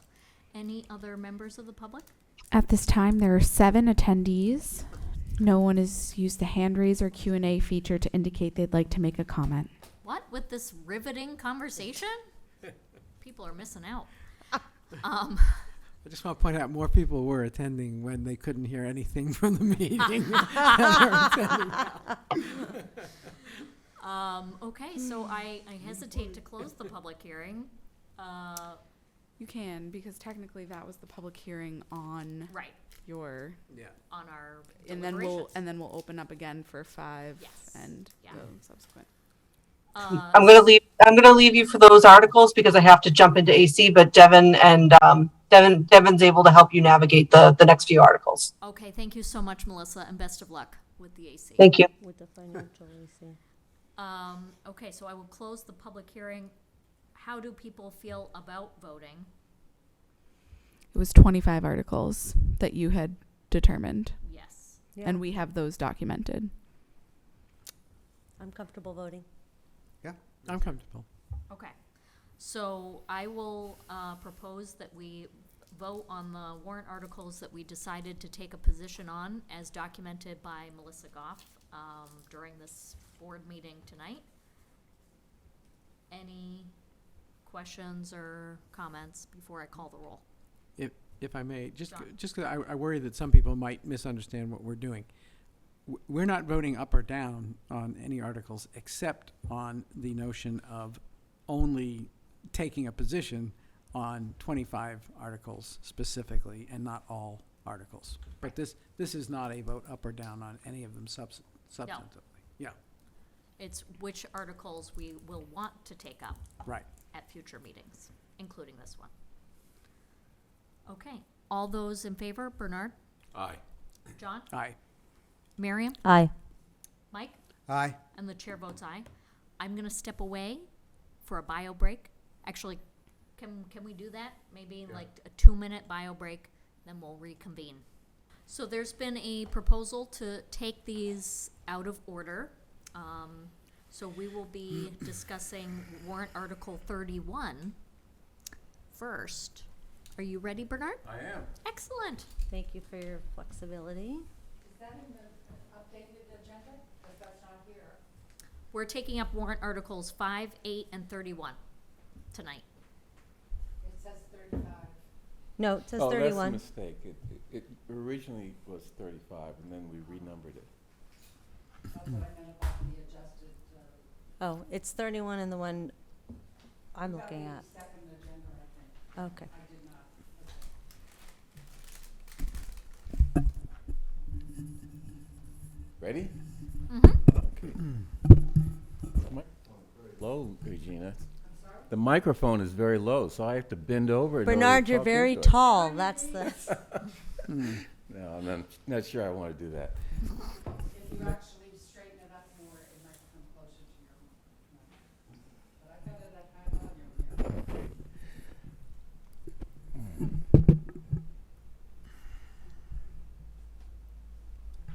here. Okay, we're just going to have to talk loud.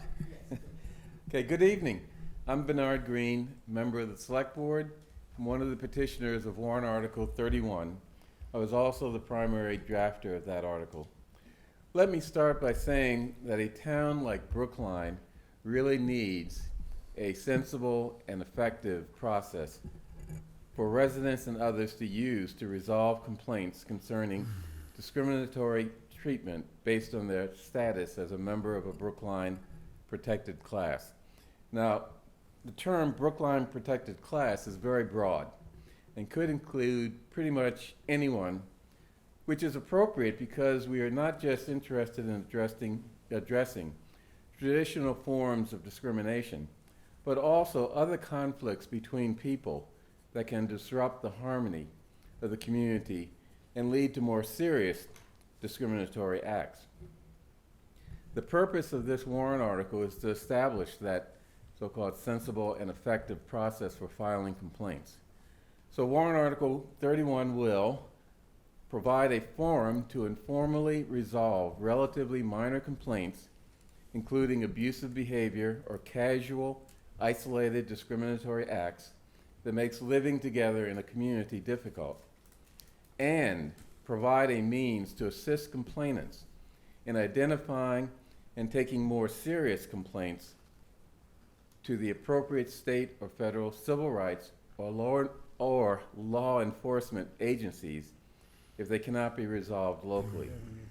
And remember, such agencies include not just the slow-moving MCAD, but for example, the EEOC, Brookline Police Department, the Attorney General's Office, the Mass Department of Environmental Protection, and others, all of whom have enforcement powers with respect to issues that will come up as complaints to the Diversity Office.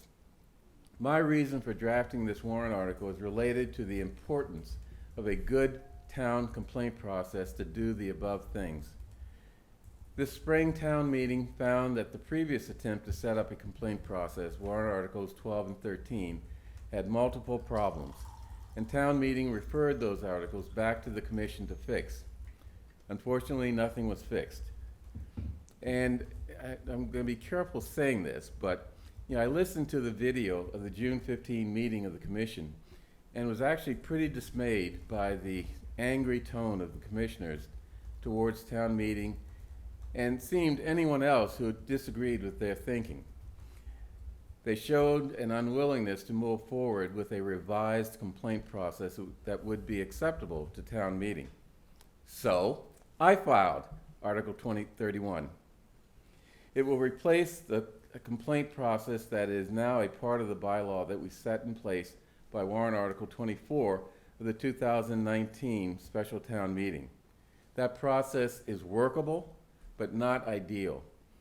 Warrant Article 31 fully utilizes our current professional Chief Diversity Officer, Dr. Lloyd Gelano, and members of his trained office staff. That office will continue to be the primary office to receive complaints. Continue, because they currently receive complaints. As a matter of fact, they currently handle, this year, 28 complaints so far, and last year 57 complaints in all of 2021. Most of the complaints relate to violations of the Americans with Disabilities Act. For example, access to public meetings like this, Regina, programs and web pages, sidewalk obstructions, public health related, etc. Other complaints relate to housing discrimination, such as refusal to rent to a family or individual with children or an individual with a service dog. Also, there are complaints of more overt discrimination. Public accommodation discrimination is another category of complaints the office hears. And this select board should think about that, because typically those complaints involve a business that is licensed by the town, and that license can be leveraged that the director working with the select board can use to enforce lawful behavior. So that's an example of a workaround around the slowness and difficulty of going through the MCAD for a complaint like that. Warrant Article 31 creates, in my opinion, a sensible and effective complaint process by giving Dr. Gelano and his office additional and more focused authority and guidance to address complaints about town agencies and departments and about private individuals and businesses. Thank you. Thank you so much, Bernard. Opening it up to board members' questions. John? Yes, thank you, Bernard, very much. Two issues that became kind of defining issues for the discussion of the previous attempts to redraft the complaint part of the bylaw are issuing of subpoenas, and also whether there is going to be the power to impose fines. Where does your redraft come down on those issues? Yeah, I don't think that that's necessary to address the type of complaints that we typically receive in town. We don't need to subpoena people. What we need to do is figure out a way of resolving the issues that they raise with all of the tools that we have. Thanks. Mike? I think one of the one of the things that drove the petitioners of Articles 12 and Article 12, I think it was the original article in the first place, and perhaps continues to concern them, is that it's very interesting to hear that the Office of Diversity received and dealt with 57 complaints, but it's impossible for the select board or any other town department to respond with any sort of action, for example, in talking to a license holder the next time their licenses come up, if we don't know about them. And I think the perception is that there's a lack of communication by that department, both internally to other departments and to the public. And this Warrant article, as carefully put together as it is, doesn't address that. And I wonder if you can help me figure out what is the right way to address that. Well, I talked to the people in the diversity office about that very thing, and my understanding is that our annual report should include reports of departments, including the complaints that the diversity office has addressed. So I don't know why that hasn't been done, and that's a criticism that you can level at them. But we need to fix that, and I think that would give the board a sense of what types of problems we have in this town, and come up with better ways to address them. For example, there was an incident involving a licensee of the town where there was a complaint by someone that the handicap spot on their property was obstructed. And now that was a situation where we could have challenged them in terms of their license renewal, but typically situations like that are redressed by a phone call. Sure. Or meeting. I mean, most people who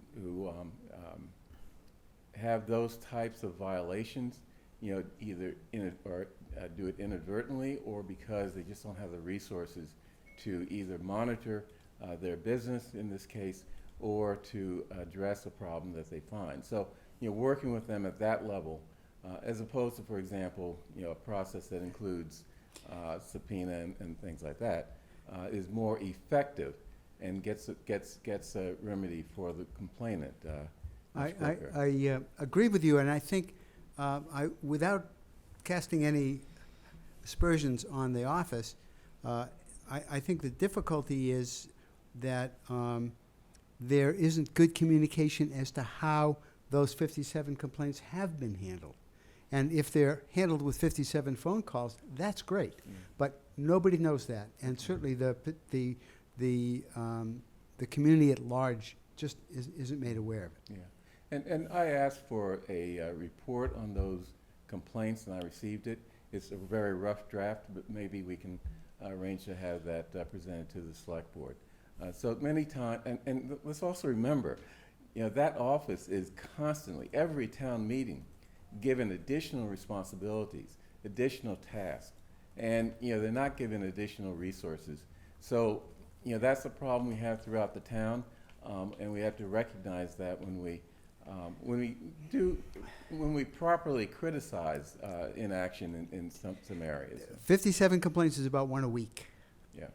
That's just doesn't seem like an unreasonable burden to ask for a report that gets put together over the course of either a quarter or 6 months or something of that sort, to explain what the complaint was, how it was handled, and to make some effort to publicize it. So, Mike, let's remember that Bernard is not the department head. I appreciate that, but I think it's important to understand what it is that brought forth the original article and why this article perhaps doesn't satisfy that concern. Okay.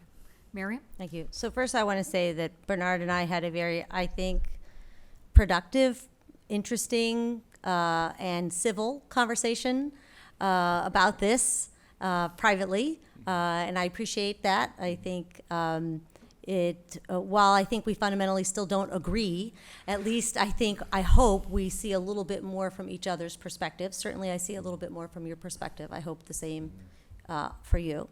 The second is I say that we do agree that we need a better process, but I don't think that this is it. And I think for me, the real issue is partly what Mike is saying, which is we leave too much.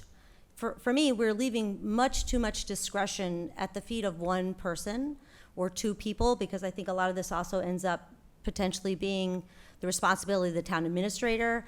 And I think when you are doing a complaint process, you really need layers. This is part of what we talked about. You need lots of layers. You need lots of different lenses and eyes, because it's very, very easy to have bias built into a complaint process. And I don't think this does anything to address that. And that's my biggest concern. Let's set aside the fact that there's very little teeth, that I think the department is struggling already with what it has to do now. So changing that and asking for more is, you're setting yourself up for failure until we fix what's happening, or however you want to term it. I think this just isn't the way to do it. I totally agree we need a new process, but this is much too discretionary for me. This is much too, puts too much burden on the person who's filing the complaint. If they don't get a reasonable solution from the one person that reviews it, they have to go back and back and back. I feel like there's just lots of issues there for me in that term. The other thing I will say is there are a lot of other language changes in the bylaw not related to this process. I read the whole thing. There's lots of edits. Some of them are great, but none of them have been reviewed with the CDICR. And, setting aside the complaint process, you're making all these changes to the bylaw in wording and terminology. I think at least the CDICR should have some say in that. Again, setting aside the process part. So I think there's a lot happening here. I think we can agree that the process needs to be better. I just don't think this is the way to do it. Okay. Any other questions for Bernard? I think I heard it mentioned that you had run this by town council, but after it was already in its fairly. Well, no, as I was drafting this, I provided town council and others with copies of the draft for their comments. I received a few comments, including from town council. Okay. And Melissa, who corrected a lot of very important, not a lot, but a couple of very important things. One thing that she did correct is the language in here that relates to the issue of resources for the department. There is provision in here urging the select board and urging the town to provide resources to the department so that it can do its work. And, you know, as I said, you know, they, as well as other departments, constantly get for additional tasks to do. And they don't always get the resources necessary to do them effectively. And I'm just trying to highlight that that is an issue for the diversity office. What kind of resources do you think would be worthwhile for us as a board to try to pursue? Well, you know, currently, I think Sarah, but also Caitlin, is trained as mediators. That type of training, you know, for the staff is one thing that would be very important, and that requires money. Secondly, in the article, there are provisions that allow the director, you know, Lloyd, to engage an outside investigator, an outside fact finder for those complaints that, for one reason or another, are inappropriate for him or the town to investigate. That requires money. So, you know, that's another area where we would need, where I think resources would be necessary to the department. I'll make sure you bring this up at the budget summit. Okay. Any other questions or comments? This is a public hearing, so if any members of the public, I see Regina. So Bernard, if you want to step away temporarily. Hi, I'm still Regina Frawley from Precinct 16. Can you tell me what will happen to the police complaints that have always come before the Board of Selectmen? Usually the chief of police brings them here. Is this going to be included in this new proposal? If not, what happens to them? That's a very good question. Bernard, can you weigh in? I mean, there is a separate police complaint process, as well as an app that people can and do file complaints with the police department. That many of those go through Lloyd, who sort of works with the police chief or others to resolve them. Others of those, you know, could be easily handled by Lloyd without involving the police immediately. For example, there was a recent complaint about a flag burning. You remember there was the incident where a transgender flag was burned at First Parish. And then someone wrote in and complained that, well, my flag was burned, and no one's really complaining about that. I mean, that's a situation where Lloyd, for example, could sort of explain to people or to that complainant that flag burning is not illegal in this country, whether it's the American flag or a transgender flag. What is illegal is trespassing and destroying property, and that is an issue that can be taken up by the police for a remedy. Now, of course, with respect to the transgender flag, there's an additional enhancement because it's a hate-based crime. But still, the real issue is not that the flag was burned, but that there was a trespass and property was destroyed that was not the destroyer's property. So, I mean, that's an example of, you know, a complaint that comes in that, you know, Lloyd could very easily just give people information to get a response that they'd be satisfied with. But the short answer is that this does not replace the current police complaint That's the short answer. process. Okay. Any, That's the parsimonious answer. any other members of the public? Who Marty wish- Rosenthal, you've Oh, been yes. promoted as a panelist. You can unmute and your 3 minutes will begin. Okay, my co-petitioner is going to give me a stinging criticism. Marty, you are going to need to unmute. It'll probably be directed at me, but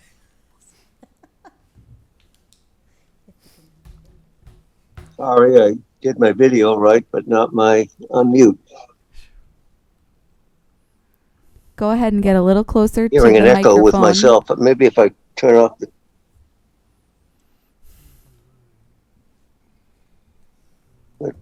the TV. Anyway, it's better at my end. I don't know. We can hear you, Marty.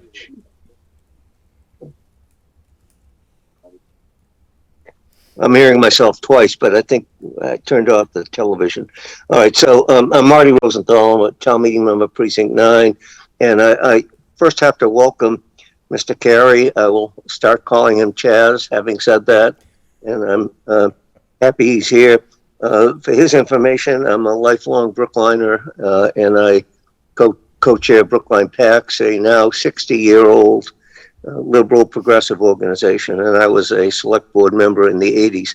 So on this article, I'm one of the co-sponsors, and I do believe that it's a big step forward and also more careful than what's been before the town meeting now twice, I think 2019 and this past spring.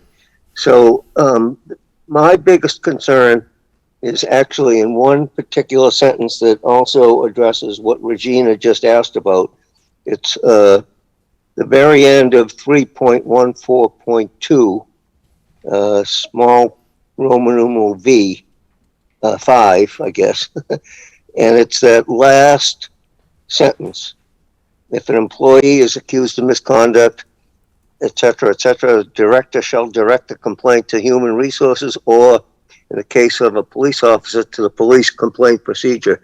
And as Bernard knows, I helped write that sentence, and I feel very strongly that competing and parallel complaint procedures are both wrong, and secondly, they're inappropriate for town employees.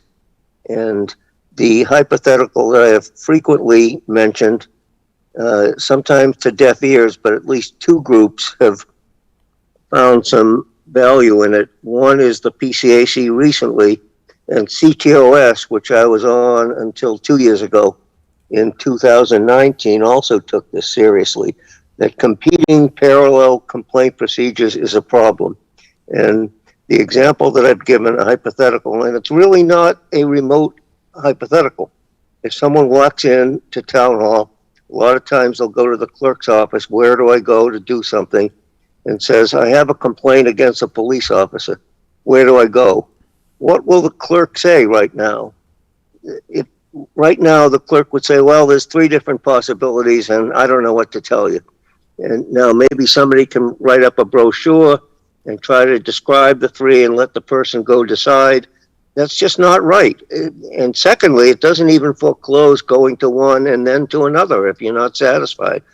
And I do believe there are union issues about changing the process for unionized employees. And I know that the police union was very cooperative when we wrote the process in 1987, which I co-authored with Jeffrey Allen, the police procedures, and they've been improved a couple of times by a committee that Bernard and I were on in 2010. And then more recently as well, PCAC is working on it. So the point is that I just think it's untenable. Even right now, you've got a parallel process for Human Resources and police. And I think that came up in the recent civil service case of Ms. Hall. So that needs to be addressed right now, even without the diversity commission issue. So I also felt that last spring that the fines and subpoena power were both not lawfully authorized by state law. Town council agreed on the fines, I believe, and I think he and I disagreed on a reading on the Bloom versus Worcester case. I don't think it authorizes town committees to have subpoena power other than the Board of Selectmen, which has it, and that's built into the appeal process on police complaints. Marty, So you've reached 3 I feel minutes. very strongly on that issue, that it has to be addressed. The Diversity Commission should not be an option against town employees. It would be a third option. 2 is already untenable. And lastly, Marty, sorry. I want to commend You've blown Chaz. past I think 3 he's minutes. obviously done quite a bit of homework and gotten very much up to speed on some of the intricacies of town government. And I hope he will enjoy it as much as I have, with one caveat: the last 6 years have been very difficult. But I'm going to put that behind us. Thank So you thank for you that for very listening. long And comment. Yeah, let me just say that, Marty, partly because of your comments, there is language in here that explicitly says that complaints with respect to town employees shall be handled by the director.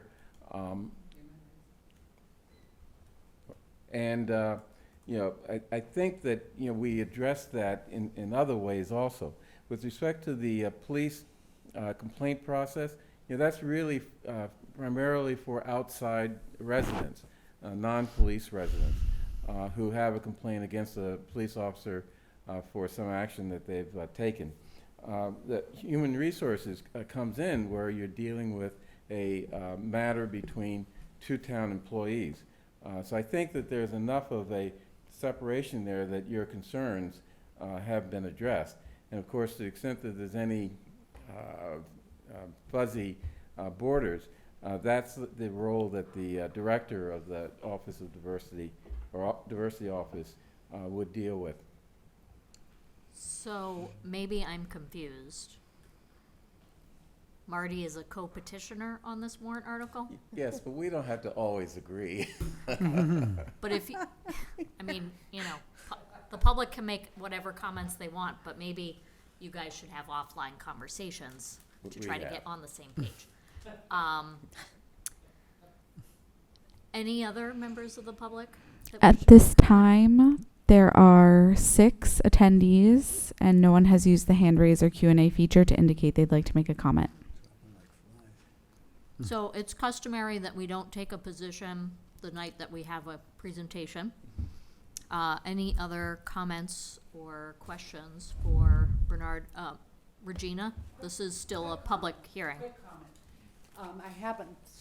I happened to have lunch last week with a federal judge who handles discrimination cases. Primarily, he said, it's now the ADA compliance. He is over scheduled with ADA compliance. So I haven't got the wording in front of me of this article, so I don't have an opinion about that, but I thought it'd be useful for you to know that this is an issue that's coming to the federal level, and it's increased substantially. Mm-hmm. Thank you. Thank you. Let me just add, ADA complaints are what we have here in Brookline. Our complaints won't get to the federal courts because they can be easily dealt with locally. And that's really the point of this article, to really give people with serious complaints like ADA complaints an opportunity to get to get a remedy quickly without having to go through, of course, the 10 years at MCAD or a federal court case. But yes, Regina's right. ADA is really, really a big issue in the courts as well as elsewhere. I want to thank you for working on this. I think it gets us thinking about, okay, if this doesn't work, maybe can this work? We're getting closer to solving a lot of the problems. But to Marty's point, this is not straightforward. If it were straightforward, we would have figured it out by now. Nothing is. Yeah. Okay. Thank you so much, Bernard. Thank you. I'm going to transfer to my living room, dining room, kitchen, whatever, wherever you see me. Check on your children. Yes. Make sure they're still there. Yeah, the dogs. The dogs. Oh, they'll definitely have complaints. We're not voting on anything, so maybe I'll just join when I actually get to my Don't- house. Don't worry about it. Instead of calling in the car. Yeah. Yeah. See you all in about 12 minutes. Okay. Any other members of the public on warrant Article 31? Then I will close the public hearing on warrant Article 31. We will not vote on this tonight. Circling back to, is it warrant Article 5? Reduce the requirement for recommendations on all warrant articles. John, did you want to say anything? You brought this up, you were starting to bring this up when we were talking about the actual warrant articles. Well, you actually got me thinking about the history of this and why we don't really have that. I shouldn't have that concern right now. So, yeah, I'm fine. I mean, Okay. yeah, I think that Melissa spoke to it also. Oh, great. That we had gotten a ruling from town council a year ago that we're fine. And Okay. I'll take their word for that. Yeah, Great. yeah. Any other comments? This is a public hearing, so any members of the public who would wish to make a I public just comment? wish you would tell me more about it. I haven't heard what the substance really is. Could you explain or explicate on that, please? Mike, do you Yeah, have the language I in have front of you? just give me a moment and I'll come up with the text for you. Well, isn't this just the crossing out of the word Yes, all? the only change is a strike through of the one word to allow the board. More discretion on which warrant articles to take up a public hearing, take a position, and then produce a report for town meeting. Correct. Okay. Yes. That's what we're talking about. We're doing 5 Yeah. right now. We're not on 8 not, yet. Not there yet. Nope, nope, I said we're circling back to warrant Article 5. Miriam had, I do have more to say okay. on that. I do. Regina Frawley, Precinct 16. I know it's hard to believe, but different departments, different committees, actually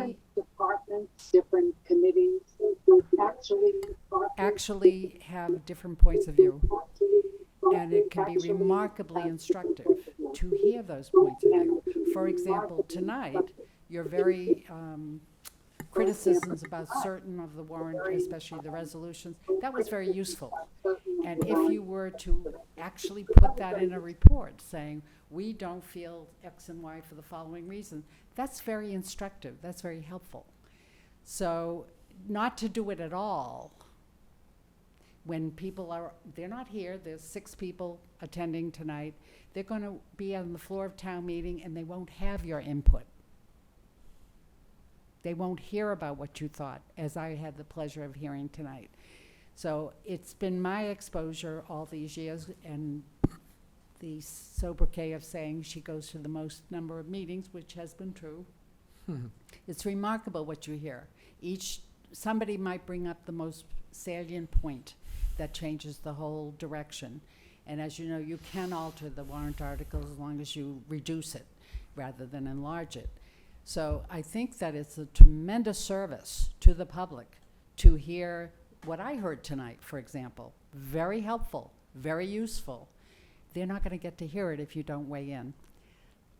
So I think that that's the strongest point I have, is that you may not think what you have to say is as important as I might think you have to say, but it is important. And I think that as the biggest thing here is people will only have what they have in their hands for the combined reports, and that will be without your input. And that's too bad, because I think you just proved it tonight. You have a lot to say about why this or that. So that's my biggest input. Thank you. The next person signed up for public comment is Marty Rosenthal. You've been promoted to a panelist. You can unmute and your 3 minutes will begin. 3 minutes, Marty.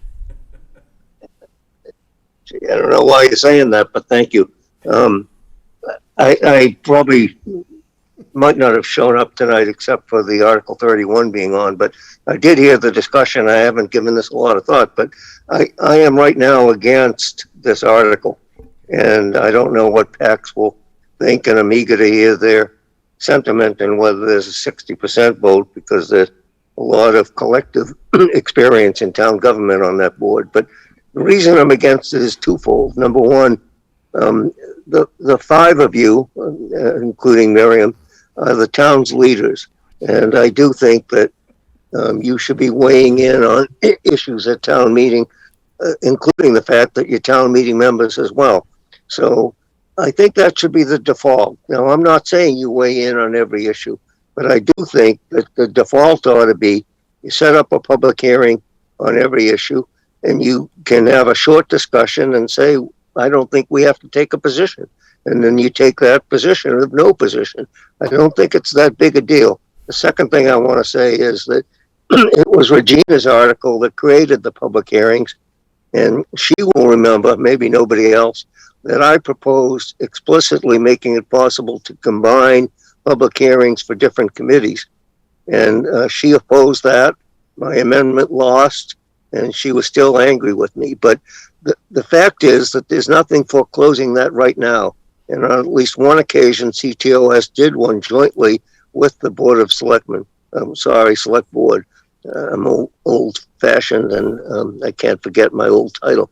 But the point is that I think that would also be something you should be thinking about, is doing more of those to make it less of a burden on petitioners. I did that for the sake of petitioners, not for the sake of the boards that are hearing these articles. So I'm against taking out the word all. I think it's an overreaction to the last 6 years that I talked about earlier as being very difficult 6 years. But I think that that's settling down.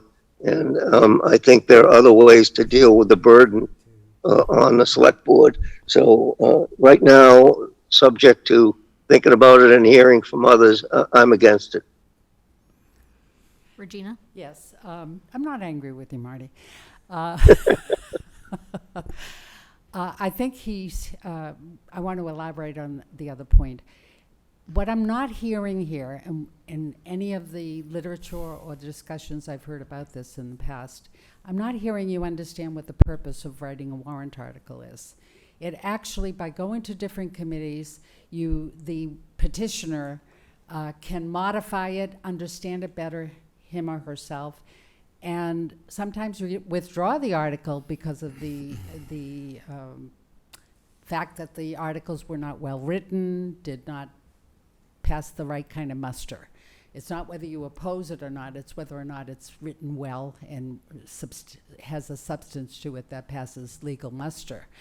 But each thing improves it. You get the feedback from the various committees, and you're the number one committee, whether you like it or not, you are. And hearing what you think and why you think it, and hopefully legally think it, as well as practical application, is very valuable for the petitioner. If you see it in neutral terms, that this is goodwill, that people have good faith when they submit these articles, they're not necessarily always trying to do an end run. Thank you. Sometimes they are. Any other comments from the public? At this time, there are 7 attendees, and no one has used. Marty forgot one thing and would like 3 to 45 more seconds. Okay.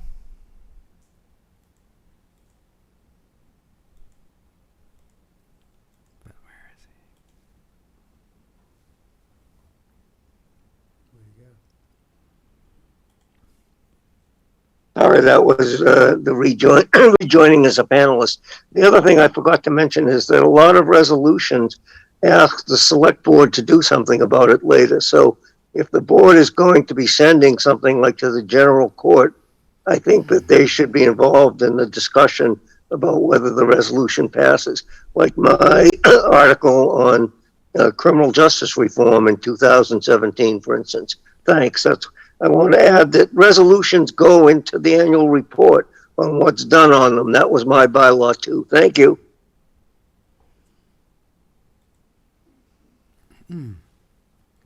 Well, I know how I feel about this warrant article. Bernard?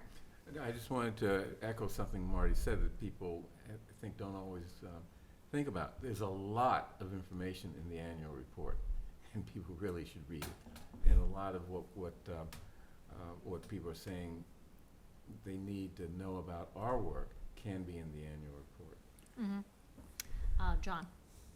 No, I didn't have any question. Oh, Mike? I just want to point out that the removal of the word all doesn't mean that we can't comment or can't hold public hearings. It just gives us the flexibility. And I think, I hope that town meeting will trust us to judge sensibly when that's an appropriate thing to do and when it's not. So, I got elected to town meeting in 2014, and I remember the whirlwind of the first town meeting 2 weeks after you get elected. You have absolutely no idea what you just signed up for. Town meeting for the first couple of years that I was in it was 2.5 nights long, 3 nights. We're now having record warrant articles on the warrants, and because of the virtual platform, it's now going 8. I'll be surprised if we go less than 8 nights this fall. When the select board takes up every single warrant article, our meetings have gone past midnight. And there are some warrant articles that I think we should weigh in on, that our comments are very useful, and I think that there are some topics where it's really up to town meeting to decide. We're not a body that meets every single day. We are not full-time. We have to be very judicious with our time and energy and our staff resources. And this has a really big impact on Melissa in particular. She does all of the behind the scenes stuff when it comes to writing up the reports. And we need her concentrating on other things, like developing the budget. So I feel very strongly that we should be proposing this to give us that flexibility that Mike mentioned. And I just hope that when you start to pick and choose when you weigh in on things, people tend to listen a little bit more when you do weigh in. Miriam, I see you rejoined. Do you have any comments on Warrant Article 5? I support it, and I did that in 11 minutes. Thank you. Thank you. We probably won't vote tonight unless anybody feels very strongly that we should. But maybe we'll do it next week. Yeah. Okay. I will close this public hearing on Warrant Article 5, and we will move into Warrant Article 8. Provide alternative to publishing ads in a newspaper of general circulation. Thanks, Heather. Devin Fields. Happy to present this warrant article while Melissa is at the advisory committee meeting. This article was brought forward because we received a lot of inquiries, not only from folks who we deal with in the general public who often come before us with licenses or different permits that require newspaper ads. This also impacts planning, zoning board of appeals, building department, as well as our own office, as we are required to publish the warrant. The full warrant goes in a newspaper every time we have a town meeting. And due to the fact that our local papers are no longer with us in print circulation, we have had to push all of our advertisements to the Boston Globe. And that is incredibly costly to advertise with them. So not only are people who are trying to do business with folks in Brookline now bearing those costs, but now our town departments are bearing those costs as well. As you just mentioned, Heather, we have 41 warrant articles, and that is an incredibly large document to publish, and it would cost quite a lot of money to put in the Boston Globe. So we are putting this warrant article before town meeting and you all to request that we create a select board policy on public communication that can be adapted so that we don't need to go into the bylaw each time, our media ebbs and flows, as I think it likely will. There seems to be interest in creating a new print circulation paper in the town. So we don't want to prohibit that type of advertising. What we'd like to do and what we're working on internally right now is a policy that will come before you in the coming weeks in advance of town meetings so that everyone has ample time to review it. That includes things like the SUFA signs, as well as flyering, some things that we, recommend in our best practices for community engagement in general. But that can be used to kind of notice in different ways, but cover all forms of media. So that's what's before you. You'll see in each of the sections where we've struck the newspaper of general circulation, we've replaced it with the select board's policy on public communication. Mike? I think it's worth saying that we had a brief review with Melissa on increases in revenue and increases in expenses that need to be dealt with in the budget, in the budget amendment that's coming up at the November town meeting, and $80,000 or $82,000 needed to be set aside for announcements in newspapers of general circulation because the tab isn't there. Their rates were much more reasonable than the Globe's. $80,000 is a lot of money to spend on something that, quite honestly, nobody reads, or very few people read at least. Doing something along the lines of what is proposed here to give us the ability to create a policy and shift that policy when that's sensible will save a lot of money. John? A question for Devin. How much flexibility do we have? How much discretion do we have? My understanding has always been that this is required under law, this legal notification. It's required under our law, under our bylaw. Okay, not statute, not state. That's law. correct. Okay. Well, then we can fix it. That's Those good. that make the That's law can good. change the law. That's good. Okay. John answered my question. Okay.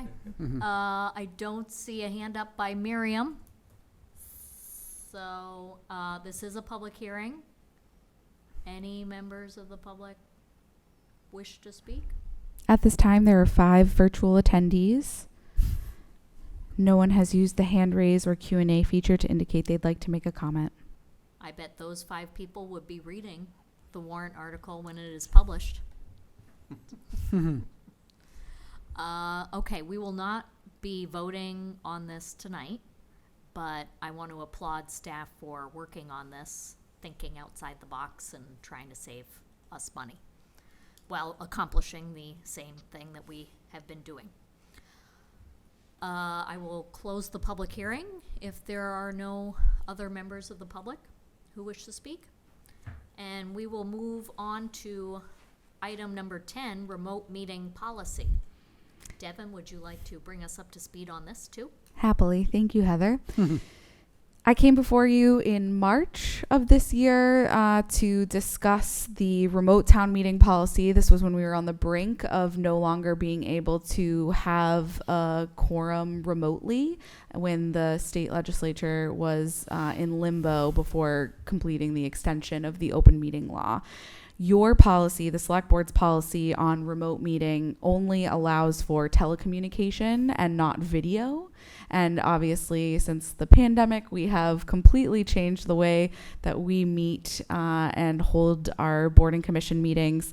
And it really involves video, which I think a lot of people enjoy and find it to be incredibly interactive, as opposed to the Polycom that used to sit in the center of your desk up here.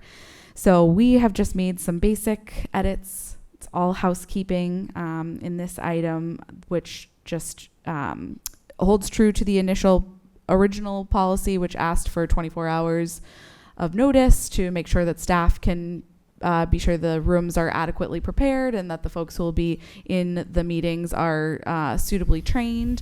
And then we also mention, that can be select board staff, IT, and or designee, which, as you remember, we partnered with BIG through the ARPA process to help us achieve hybrid meetings, which I'm very pleased to say all public meeting rooms are equipped to be able to hold hybrid meetings now, which was a warrant article that came before us in the Springtown meeting of last year. So we're very ahead of schedule on that deadline, and we're proud of that. So we'd like the select board's policy to just be in line to reflect our new way of meeting.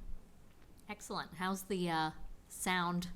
Have we tested? Yes. So interestingly, and this, I'm happy to talk about this at a later time and really get into the details, because it's been a professional joy for me to oversee this project and not only work with BIG, but then go ahead and train staff as well as board and commission chairs. But this solution here in the select board hearing room is arguably the most complex and will be utilized the least, with the exception of your meetings. But we have some really great solutions here. Our friends from the school department gave us quite a few owls, which are an individual piece of technology that allow you to hook up to a laptop and or a projector to create an on-the-go hybrid meeting wherever you are. Additionally, with support from our partners at the Brookline Interactive Group, we have acquired 3 of our D10 technology solutions, which will permanently reside in rooms 111 and 103, which I think are the absolute cutting edge of hybrid technology, and something that I'd like to see, across the board as we move forward in this. But we're really looking forward to our feedback from staff and boards and commissions as we kind of continue to explore this technology and see what people like the best. But we have tested, it's all tried and true, everything has been working, and when the folks are ready to begin exploring that, we're ready to have them. Excellent. Sounds like we have a Devon seal of approval. Okay.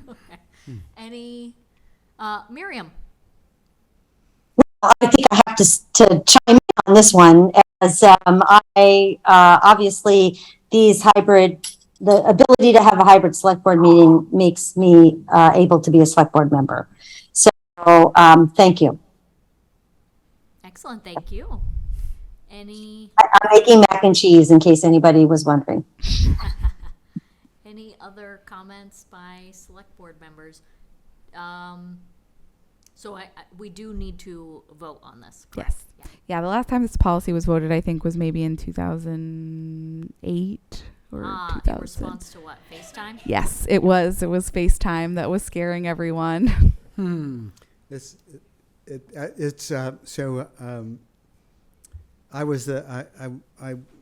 was involved with the group that figured out how to run town meeting online, and the technology involved in that. And that was the first year was a Herculean effort, and then it got easier. And I must say that hybrid meetings have gotten to be sort of second nature to everybody. It is such a pleasure to see that working. I am a technology freak, and I love this stuff. And so, and I think that staff has done an amazing piece of work with the equipment that's in the advisory committee's meeting room and the planning board's meeting room. They're great stuff. Excellent. Any other comments before I move the language to be voted? Seeing none, I move approval of an amended version of the town's remote meeting policy. All those in favor? Bernard? Aye. John? Aye. Miriam? Aye. Mike? Aye. And the chair votes aye. Thank you so much, Devon, for Thank working you. on that. Appreciate it. And recording of public meetings policy. Chaz? Yes. So in November of 2020, you passed a policy involving the recording of public meetings. The biggest portion of that involves your own policy to post your own meetings from the recorded Zoom version, posting a video link of that within 1 business day after any meeting. You also, in that policy, identified 5 committees and boards that should post their video recordings of their meetings. They are the Zoning Board of Appeals, the Housing Advisory Board, the Advisory Council on Public Health, the Commission for Diversity, Inclusion, and Community Relations, and the Transportation Board. There are certain elements in there about confidentiality and so forth. And at the end, you mentioned that this policy shall remain in place till such time as town resumes its public meetings primarily in person. I think even with the advent of hybrid meetings, we can say that has not yet happened.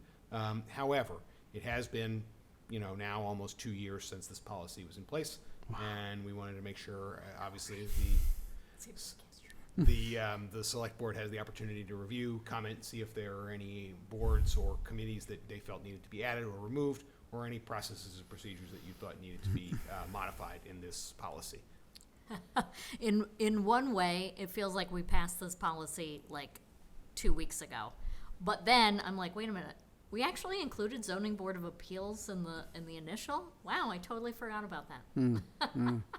Any comments from select board members, especially those that weren't even on the board when we passed this the first time?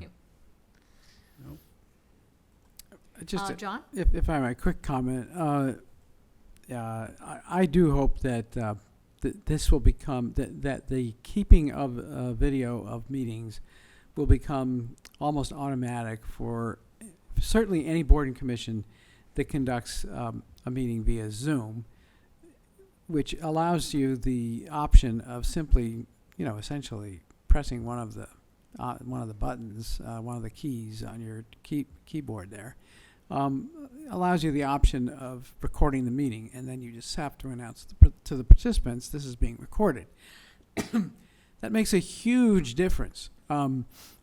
If there is someone who missed the meeting and wants to go back and find out what happened at the meeting, I think it's a huge convenience to staff who have to post minutes subsequently to have something they can go back to as a reference point for minutes. And I think probably because of the convenience it offers to staff, it is being routinely done by most boards and commissions, I'm thinking right now. If they are recording the meeting, then making it available to the public is simply the next step.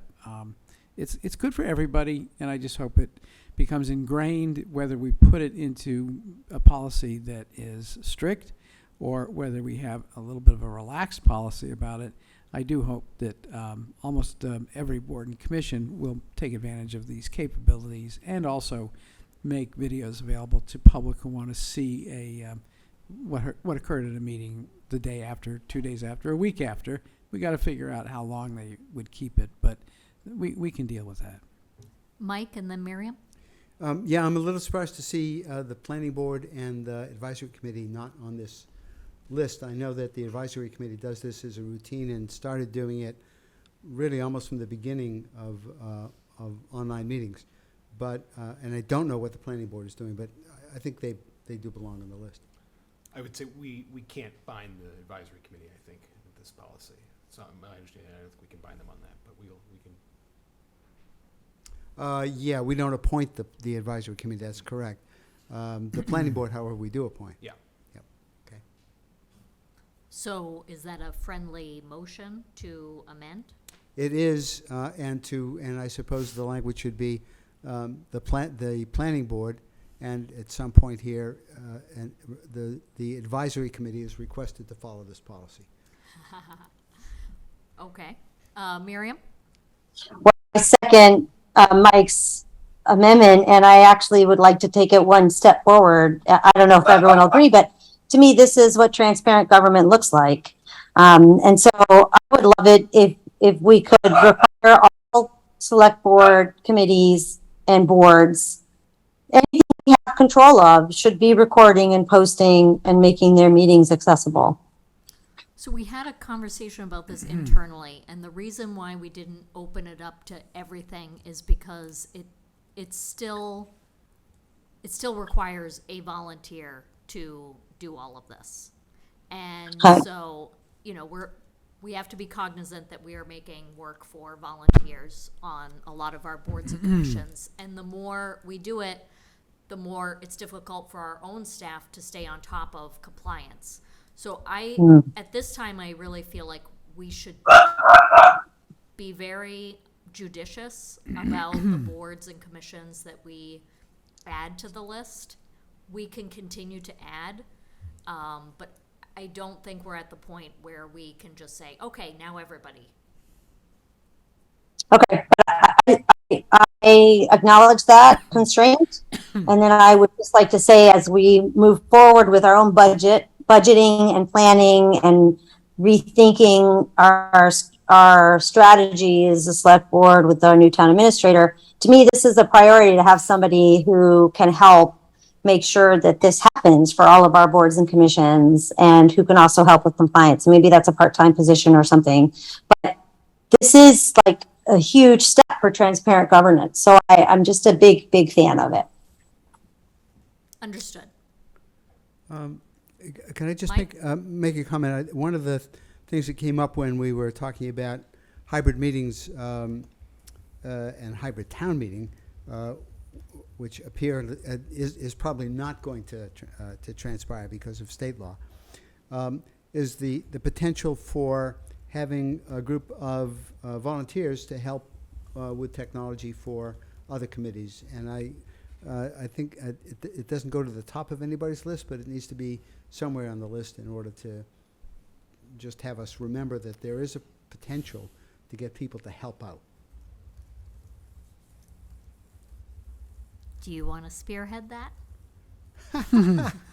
Somebody has to take ownership. So okay, I'll pick that one up. The two select board committees that I'm involved in, I actually do that. I make sure that they're recorded, and the members appreciate it. Never mind the public. So I think it's a good thing to do. I mean, Yep. you're free to propose a subcommittee to an existing select board committee that Right. might make sense, you know, to do, you don't have to create like a whole thing. Simple is better. Yeah. Yeah. Yeah. Yeah. But give it some thought, run the idea past. Well, I'll talk with Chaz and we'll see what we can come up with. Yeah. Okay. Yeah. Appreciated. And with Devin, for that matter. You're gonna be. You're a piece of that.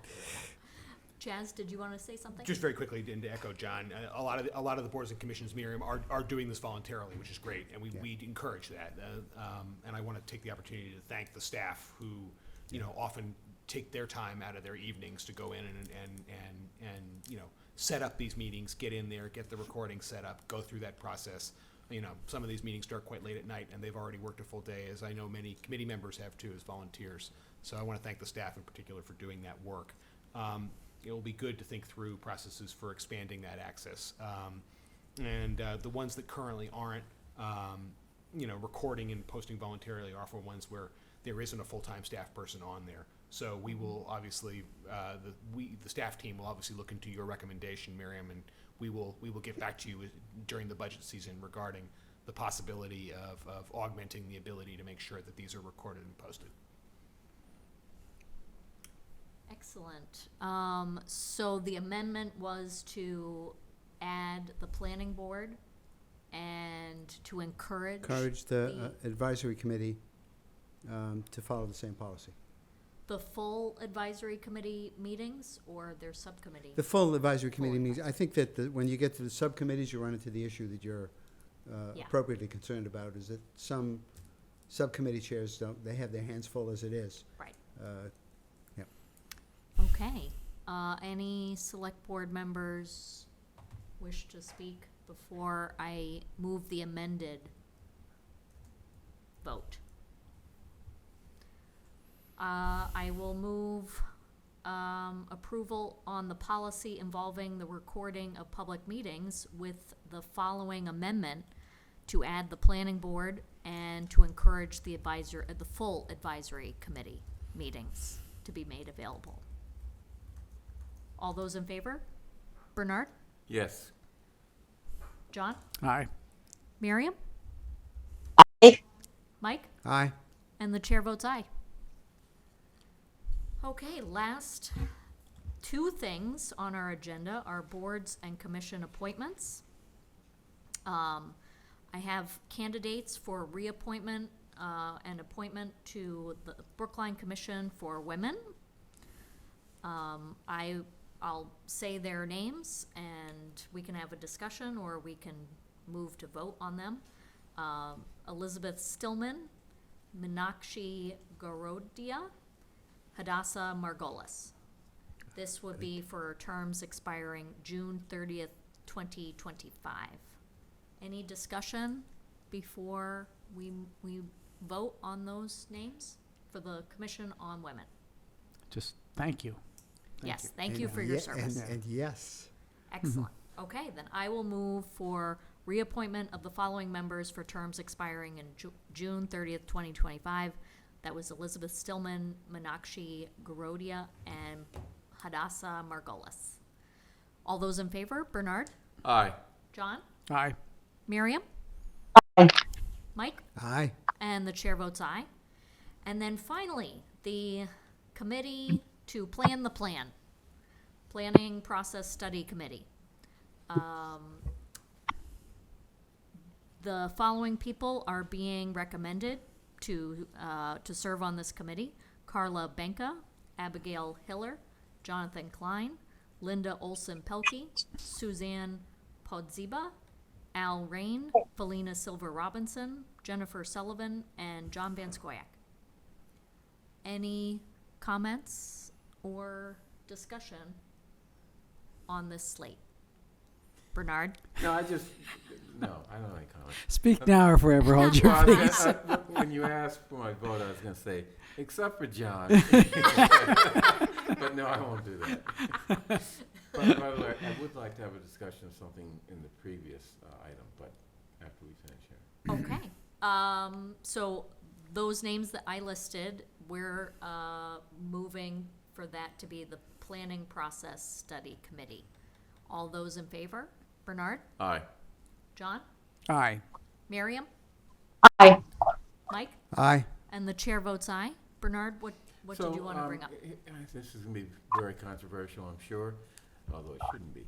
I was looking at the membership of the Women's Commission, and it's all women. And I don't have a problem with that, except that's going to bring up an issue with the Black and Brown Commission. In that I can anticipate that people are that someone's going to say, why is this is it comprised just of Black and Brown people or Black and Hispanic people? I think that's an issue we need to think through. Bernard, can you speak up, please? Oh, I'm sorry. I think the issue of, whether the Women's Commission, the Black and Brown Commission should not include people who are women or people who are Black and Brown is something that we should talk about because it's going to come up at some point, and we need to really understand how we think about this. In my opinion, I think the Women's Commission, for example, could benefit from having non-women on it. The Black and Brown Club, I think, could benefit from having non-Black and Hispanic members on it too. That could be a controversial discussion, but we need to have it at some So point. I think it's a two-parter. One, I want to make sure that we're not violating any laws. So if you can check with town council to see, if we're running that risk, and then we can talk about the more philosophical question that you're bringing up.